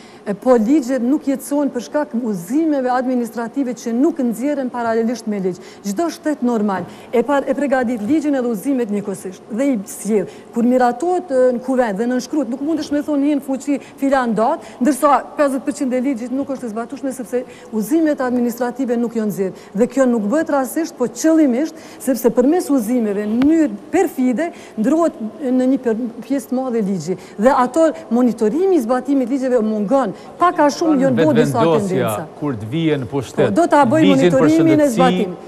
Ligjin për sigurime shëndetësore, ligji për sigurime shëndetësore, o dasht në miratu me 1 janar vitit 2005, o dasht, se ka qenë në kuvend Kosovës. Ne sot jemi vitin 2014. Ju e dini shumë për mu jetësu infrastruktura, vetëm u vendos duhet 2 vite minimum. Mbushja e fondit, jetësimi i mirëfill. Ne sot e kemi një sistem falas në këthoj, se ta thonë, sepse çdo gjë falas dhe çdo gjë paguhet nga xhepi i pacientit. Ti shkon institucione ki falas biseden me mjekun dhe si të vjen deri te receta ti duhesh më juças banatoreve për qoftë private, përderisa lista esenciale konsiderohet vetëm ajo që ka mungesë në sektorin sekondar në spitale. E harrohet që pas mbylljes së banatoreve publike që kanë qenë, ka qenë qëllimi që të hapen në institucionet kryesore të mjekësive familjare, kur e përshkruan mjeku i cili është suveren për recet, dhe çdo njeri që kthehet nga specialisti duhet të kthehet nëse dojmë zbatimin e mirëfillt të konceptit të mjekësisë familjare, dhe aty për aty duhet të furnizohet me borna nga lista esenciale se janë vitale për shëndetin. Shteti e miraton një listë esenciale edhe ajo nuk guxon me mungu. Përderisa ti nuk ke material bazik shpenzues, nuk e keni diklofen sot në qendrat kryesore të mjekësisë familjare, ampull, dhe shiringë ndush me marrë me veti, është gjëra e parë që ku shkon spital, një shiringë, se banatorit i ki afër spitalit, një ampull për çdo rast se zakonisht terapia shkon qashtu diklofen, diçka për dhimbje, edhe me veti ato. Do të saj përket ligjit për sigurime dhe sektorit privat publik. Është e qartë që brenda natës nuk mund të bëhet një prerje sektor publik-privat, sepse duhet për çdo gjë një periudhë tranzicionale. Duhet të krijohet hapësirë që të bashkohet kapitali dhe dija e njerëzve dhe të shohin interesin të kalojë sektorin privat për me kriju normal hapësirë për kuadro të reja. Por njerëz do ta fillimisht duhet të bëhet normal, e thash, vlerësimi në bazë performancës, përvojës, ekspertizës, ta sheh njeriu që edhe në sektor publik mund ta merr një pagë dinjitetshme dhe të qëndrojë. Se sikur të kishim na mendon normal brenda natës, ty do t'ik kuadri më i aftë dhe do të mbetin vetëm specializohet ato dhe ata që janë para pensionit. Në qovë se ti krijon, para ligjit nuk ka dilim që sektori privat dhe publik janë të barabartë, por ti duhesh me kriju, ne përmendem se do të krijojnë kushte për njerëz që do të dëshirojnë të pavarësojnë, sepse një mjek fillestar normal që nuk ka kushte me hap një ambulancë private. Por bashkimi i kapitalit dhe dijes, njerëz do të shohin interes të krijojnë institucione private ku, duke u bazuar ligjin për sigurime shëndetësore, do të kontraktojnë shërbimet nga njerëz që do të ofrojnë cilësi. E jo se sot është friga, nëse kjo qeveri mbetet, që në qovë se dikush vendos me që vullnetarisht përshoj sektorin publik, po krijoj hapësirë për një njeri tjetër, po kush ma garantoj që nesër institucioni privat, e cilin do ta themeloj bashkë me kolegë tjerë, do të kontraktohet nga fondi, apo do t'i jepet jaranave e miqve si sot, edhe ti do të mbetesh, kush do ta frekuentoj ambulancën tënde, vetëm njerëz që janë jashtë, nuk janë të mbuluar me sigurim, ndërsa çdo qytetar i Kosovës do të jetë interesuar të jetë i sigurum fillimisht në fondin e sigurimeve publike, do me thonë. Çka është bo pas luftës, është dhënë monopol kompanive private dhe qëllimisht, jo që nuk ka mujt një bazë fillimisht të vendosit për sigurime publike dhe në etapa është e qartë që gjithmonë fondi monetar dhe banka botërore kanë sugjeru që është rreziku, kanë sugjeru në qysh, po asnjëherë nuk kanë thonë që nuk banë, se çdo shtet edhe ne e kemi pas, ligjin për sigurime shëndetësore kemi pas një përvojë dhe kemi mujtë me u bazu edhe në modele në shtetin në rajon. Po na kemi qenë shumë të meqëm dhe kemi bo shkputje totale për një sistem tjetër pa një periudhë tranzicionale. As banka botërore, as fondi monetar, kur nuk thoi nuk bën diçka. Po këta ju në thirë në ato që kemi pengesa, nuk bën rreziqet. Në qoftë se vendorët dëshirojnë diçka, atëherë provohet për me gjetë një farloj modaliteti i cili është i pranueshëm si se prek strukturën e politika fiskale ashtu me tonë. Tash në fushat, më një minut para shpalljes fushatës, do me thonë që e moren Bajraku, nuk bo kjo punë, përderisa 10 vjet ai ligj është si në sirtar të kuvendit. Po edhe ajo nuk siguron... Po nuk siguron për vendos një bazament, nuk është ajo brenda natës, është e qartë, kur ki priti vitin 2014, tek me miratu që normal që nuk mund është i brenda natës ato. Po ajo tash kërkon kohë për më... Pritjet prej ligjit për sigurime janë që do t'i sigurojnë një 80 milion. Është e qartë. Unë mendoj që as gjysma nuk do të sigurohet, se zakonisht prej pritjeve bëhet ashtu. 40 milion në shëndetësi nuk janë kur gjo për me regullu çështjen ashtu siç po e paralajmëroni ju. Në sistem shëndetësor ka... Nëse 90, edhe 40 atje bëhen 130. Nëse regullohet sistemi i referimit, për shëndetësi duhen 300 milion. Ku i merrni edhe 170 milion. Në Kosovë, shqyqani, sot në Kosovë, vetëm për marim sistemin e referimit. Doktoresh, pyetja është, ku do i merrni edhe 130 milion? Po, do me thonë, financimi i sistemi shëndetësor do tjetë buxheti i Kosovës, do me thonë fondi për sigurime shëndetësore publike dhe private. Ajo është si bazë për financimin. Gjithashtu do të bëhet normal decentralizimi. Buxheti ju e dini sot, çdo është aq i centralizuar, sa që institucionet janë shumë të mvarura, ju nuk kanë fare autonomi në drejtim. Doktor, a ka qartë... Saj përket nuk janë prek edhe këto, do me thonë, nivelli primar. Ligji i shëndetësisë, i cili është votu edhe prej vetëvendosjes në parlament, e ka centralizuar shëndetësinë. Shqyqoni, asë një ligjë nuk është statik. Ligjët normal që mund të amendamentojnë, me siguri, amendamentet e lëvizjes vetëvendosje nuk kanë mujtë me kalu aty. Ti nuk mundesh me stopu për një moment, me qenë edhe faktikisht djetë që kush e ka shumicën, do të amiraton gjdo ligjë. Por është problemi që faktori njeri, ligji, nuk është, ligji shëndetësie e regulon në vijat të trasha. Ligjët tjera që burojnë nga i ligjë, pastaj do t'i regulojnë fushat tjera. Mirë, po qka është problem faktor, është që rritja kapaciteteve menaxheriale dhe monitoruese në institucione, fillimisht publike, boston edhe private të cilat janë plotësisht jashtë mbikëqyrjes. Faleminderit, doktoresh. Komenti i fundit? Jo, mendoj që edhe ky debat e tregon sa kompleks është situata në shëndetësi. Është kompleks edhe kërkon normal një emision veçantë ku do debatohet. Vetëvendosja ka nevojë thjesht për qartësim të pikave kryesore. Po shpresojmë që do të kemi rast.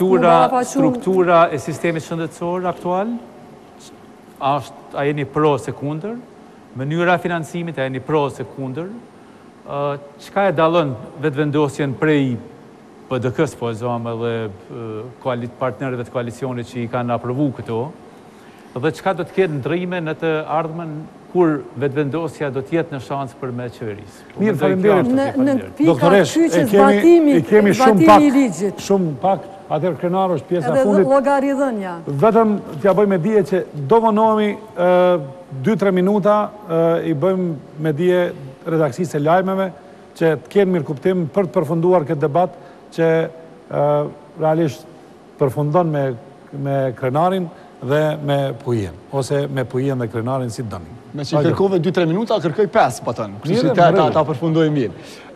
Nduhet me dhe mos me reflektu gjithë debati me që meta i fundit. Dhe është shumë natyrshme që në prag të zgjedhjeve, partit politike të thonë, vëton një mua se unë jo ma i miri. Unë mundem, unë do të mundem të qeveris mirë. Po, e përmenda ma heret edhe evolucionin e vetëvendosjes. Dhe po më duket që në këtë evolucion të krijimit të një partije cila ka me qenë ashtu me na impresionu gjithë kur të marrim me lezu programin, sikur që na ka impresionu me faktin që kam program të shkruar, do duhet edhe pak kohë, sepse është në evolucion e sipër. Nuk mjafton thuhet që ne me vullnet politik do ta pavarësojmë gjyqësorin. Njësoj që nuk mjafton thuhet, nuk pajtohem as me dastinën që 1.5% të buxhetit të Kosovës shkon për këshillin prokuror dhe këshillin gjyqësor dhe gjithçka është në rregull. Nëse prioriteti është sundimi i ligjit, atëherë një menaxher, një qeveri kur vjen pushtet, ka menaxhuar çat buxhet prej 1.5 miliard eurosh. Dhe sot qeverisja në farë mënyre dorën zemër po marginalizohet në menaxhimin e këtij buxheti. Tash, po kthehemi te ideologjia pak. Ideologjia në fakt edhe ajo që e tha Visari që industrializimi do duhet shkoj përmes bujqësisë dhe minierave, është shumë koncept në rregull, e kemi po në secilin vend ish komunist. Mirë po, e kemi po edhe për tranzicione. Në tranzicionet e vendeve Evropës qendrore dhe lindore, vendet e ndryshme kanë bë zgjedhje të ndryshme për politikë publike. Dhe varësisht për zgjedhjeve që i kanë bë, kanë përfundu ose në Bashkimin Evropian më herët ose pak më vonë, ose kanë përfundu me një GDP më të lartë ose më të ulët. Dhe unë mendoj edhe pajtohem plotësisht me Zindëruna që në fakt kjo politikë nuk krijon zhvillim të hapshëm në Kosovë. Për arsye se ne nuk jemi tash të barabartë me shtetet e rajonit dhe me shtetet tjera të botës. Ne jemi shumë mbrapa dhe ne kemi nevojë ta bëjmë një zhvillim të hapshëm.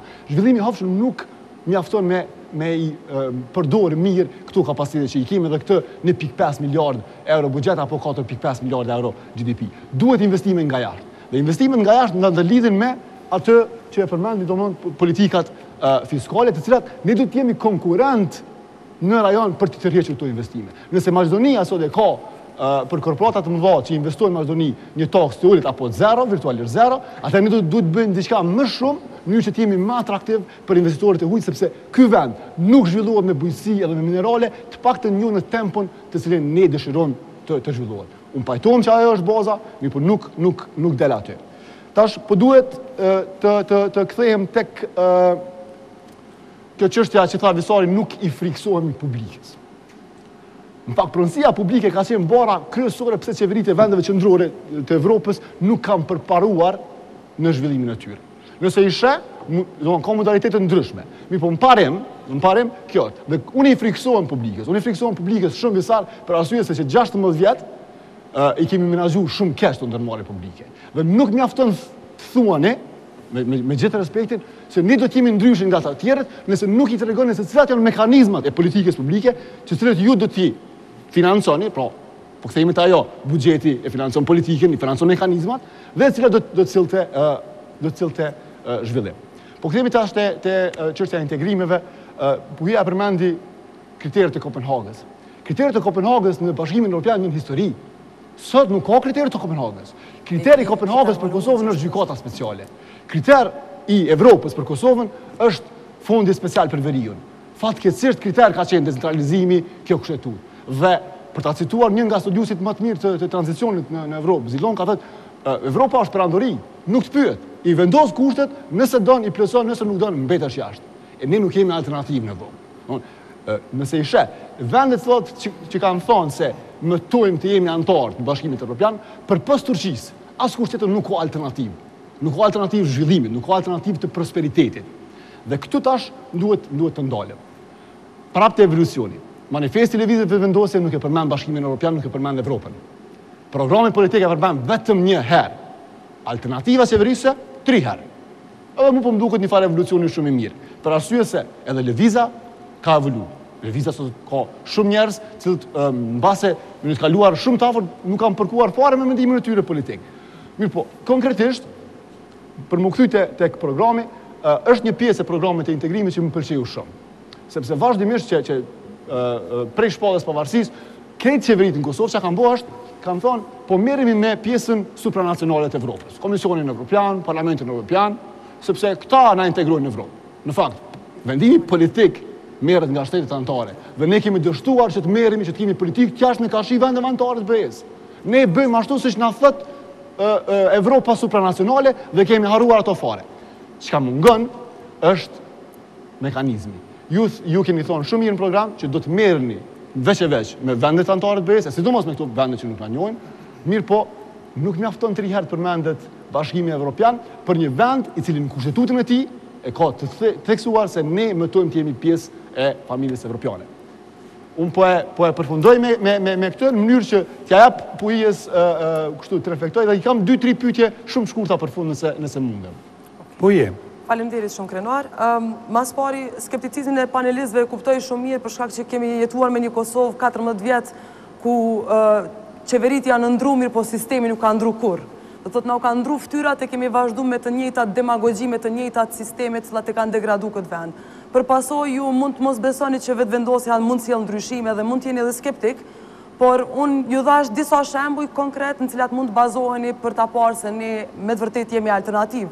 Për shkak se kush nuk e sheh ndryshimin në Prishtinë, ose ka mungesë informacioni, ose është në fazën e parë të kyblërosit, do me thonë të demanti, ose të mohimi i së vërtetës. Ndërsa sa i përket çështjeve që i ngritë ti, unë po besoj që duhet me pas zhvillim të hëvshëm, është e vërtetë. Mirë po, për çfarë Kosovë jemi të folë? Jemi të folë me Kosovë ku ka krim, ku ka korrupsion, edhe gjitha këto natyrisht, kur ka mungesë të rendit dhe të ligjit, ti kotë së kotë i kryon politika lehtësuese për investimet të jashtme. Po flasim për korrupsion, sepse në radin. Pikrisht aty është programi është e adresimi çështjeve kryesore. Korrupsioni e ke gjetja mekanizmave politik në mënyrë që me mrinë në qëllim politik. Në qëllimi politik i vetëvendosjes do të ishte integrimi në Bashkimin Evropian, unë po pyes, a është? Atëherë cilat janë hapat, milestones? Si do të mrrijmë ne në Bashkimin Evropian? Pikrisht ato jam duhet dashur me ta shpjegoj pak në hapa të shkurtë sepse rruga është shumë e gjatë dhe ashtu. Nëse vazhdohet me këtë lloj qeverisje, unë sonte nënshkruaj që edhe për 20 vjet e ardhshme minimum, qoftë me hapa të hofshëm që kërkon ti 20 vjet do të na duhen ashtu se ashtu. Por me këtë lloj qeverisje do të na zgjatë edhe shumë më gjatë.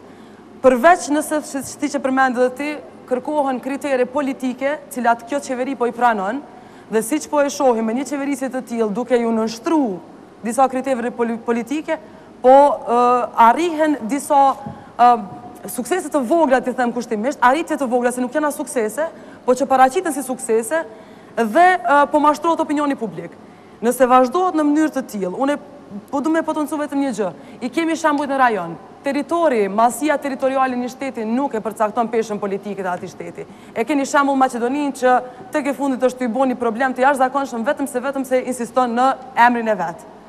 Kështu që sa i përket do të kësaj, a është Bashkimi Evropian për ne? Po, ne synojmë, por duam ta ndjekim rrugën e drejtë, rrugën jo përmes diriçkave anësore duke bërë koncesione.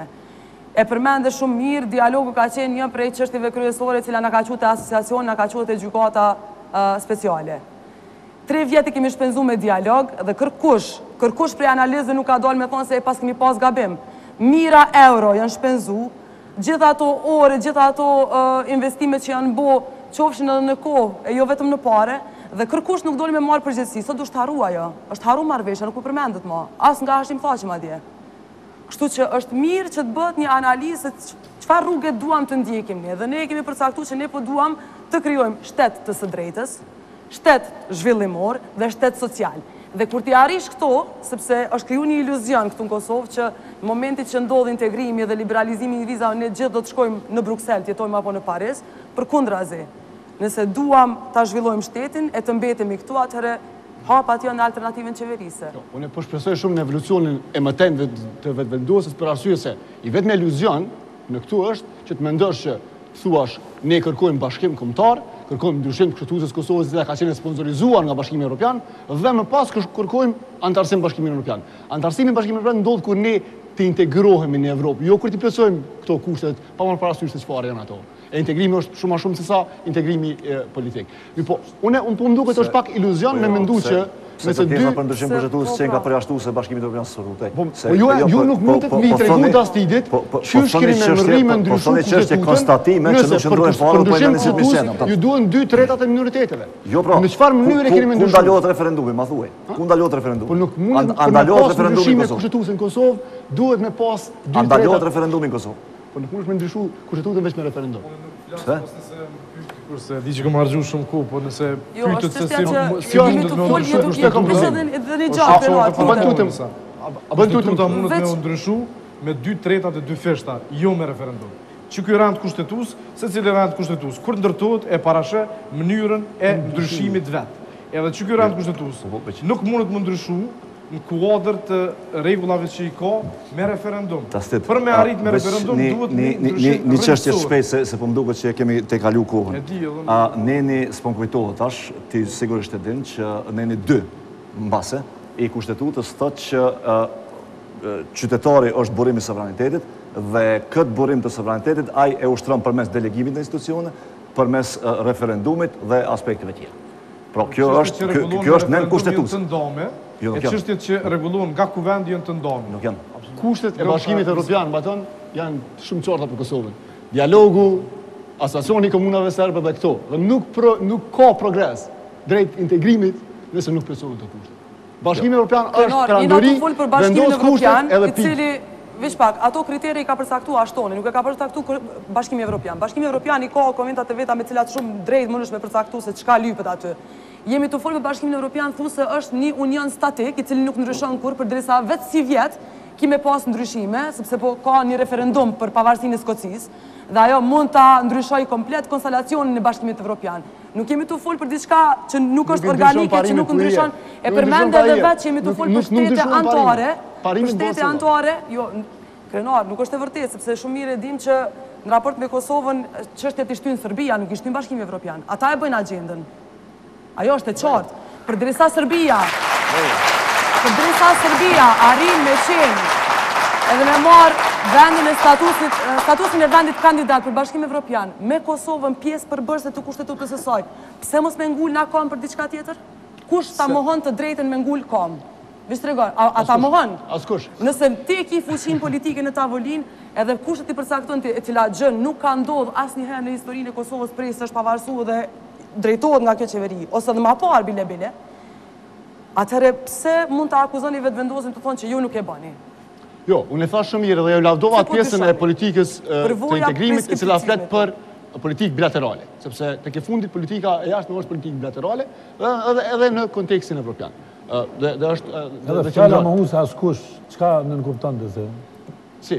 Fjallën e tha askush. Jo, dush me asharu publikut. Nuk po ta kuptoj pyetjen baton. Jo, të pyeti diçka pohia ti the askush.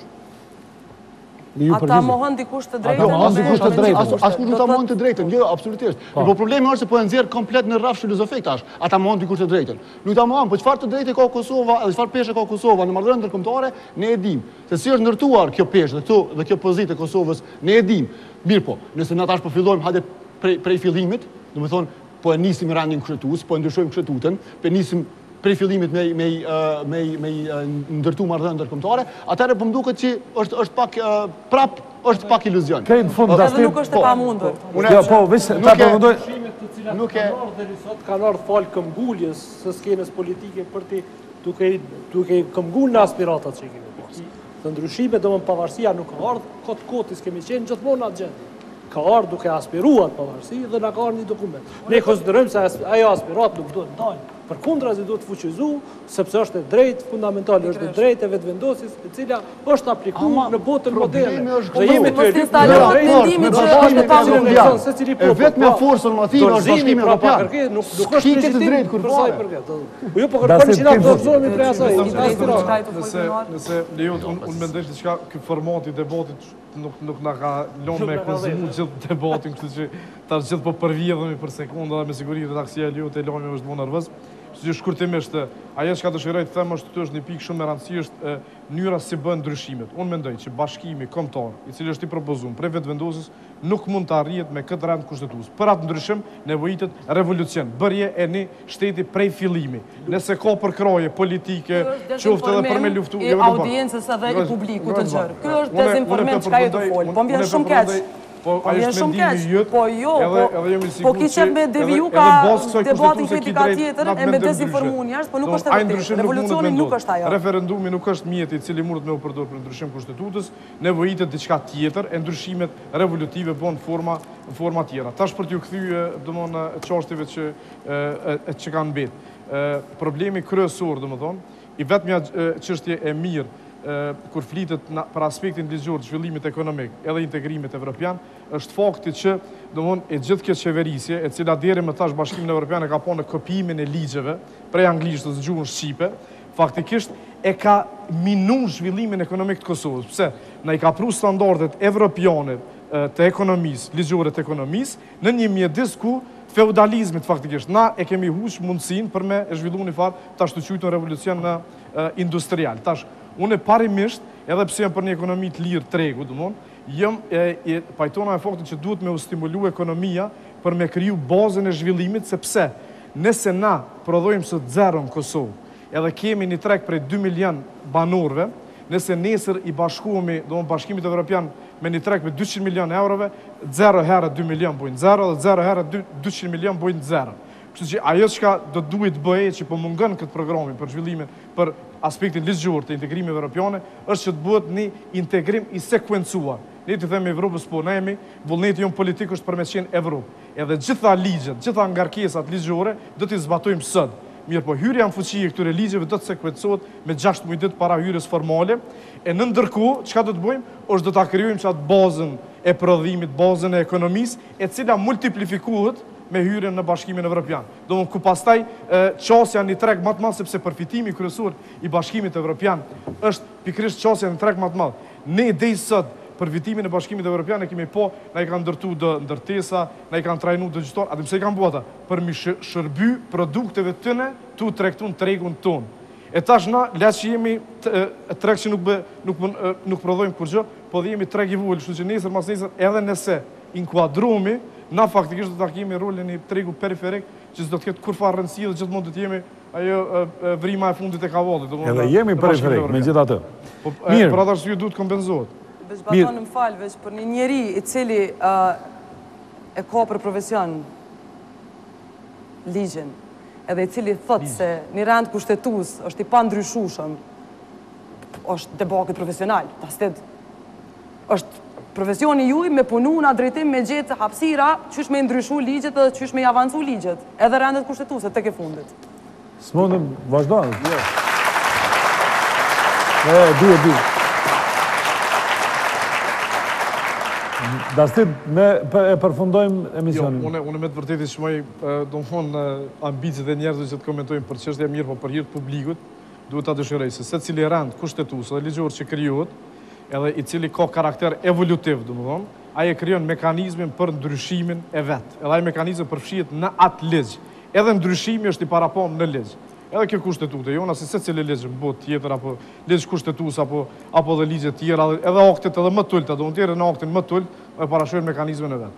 Edhe gjitha ata që din me lexu shqip, se nuk i nevojë me qenë as jurist, në fakt anglisht duhesh me lexu sepse teksti autentik është shkruar anglisht, do ta shohin që mekanizmi për ndryshimin e kushtetutës janë 2/3 e 2 fishta, 2/3 e gjithë deputetëve të Kosovës, edhe 2/3 e deputetëve që i përkasin komunitetit e jo shumicë. Kështu që nuk i nevojë me qenë jurist, po je veç me ditë shqip edhe me lexu drejt. Po them që revolucioni nuk është vetëm një mënyrë. Jo, unë veç po të më tregoj. Veç po tregoj që revolucioni nuk është vetëm një mënyrë, nuk është mirë me dezinformuar. Lexu, edhe mund të bëj folë më vonë. Po mendoj që një farë deja vu që kemi pas me Vysarin në zgjedhjet e kaluara në 2010-ën, ma përkujtoj këto. Në fakt, sot vetëvendosja është shumë më mirë se si ka qenë në 2010-ën. Qoftë në kuptimin se sa e din ata se çka po dojnë me bënë nëse e marrin pushtetin. Po, tek shumë elemente, që do të thonë mekanizmat për me mbritit e qëllimi, po e vrejmë që ende nuk janë zhvilluar. Nuk po dojmë me i gjyku, për arsye se i kemi veç ta këtu, nuk po dojmë me gjyku, kemi pas edhe parti tjera. Unë mendoj që kjo është një fenomen që është anë kënd Kosovës. Gjitha partitë është prezent, mirë po sot për hir të korrekcisë, po mendoj që këtu do duhet ta konkludojmë debatin. Mekanizmat nuk janë të zhvilluar deri në detaj. Mirë, a mundesh se nuk vetëvendosja do të më mbyll këtë debat? Një minutë se na çmendën ata të lajmë. Mirë, po e përmbylli, unë mendoj që sa herë që të flasim edhe për çështje politike, edhe për çështje juridike, edhe për çështje ekonomike, duhet të aplikohet mendimi kritik. Kjo është domosdoshmë. Jo vetëm nga aspekti nga ana e subjekteve politike, por nga ana e analistëve. Dhe këtu nuk po është mendim kritik. Pra janë shumë të shablonuar në atë çfarë kemi. Pra po e paramendojnë se po përmbyll me këtë. Po e paramendojnë një Kosovë me qeverisë në ashim thashin. Nuk do të jetë ashtu. Me qeverisën e Vetëvendosje do t'jenë dritë.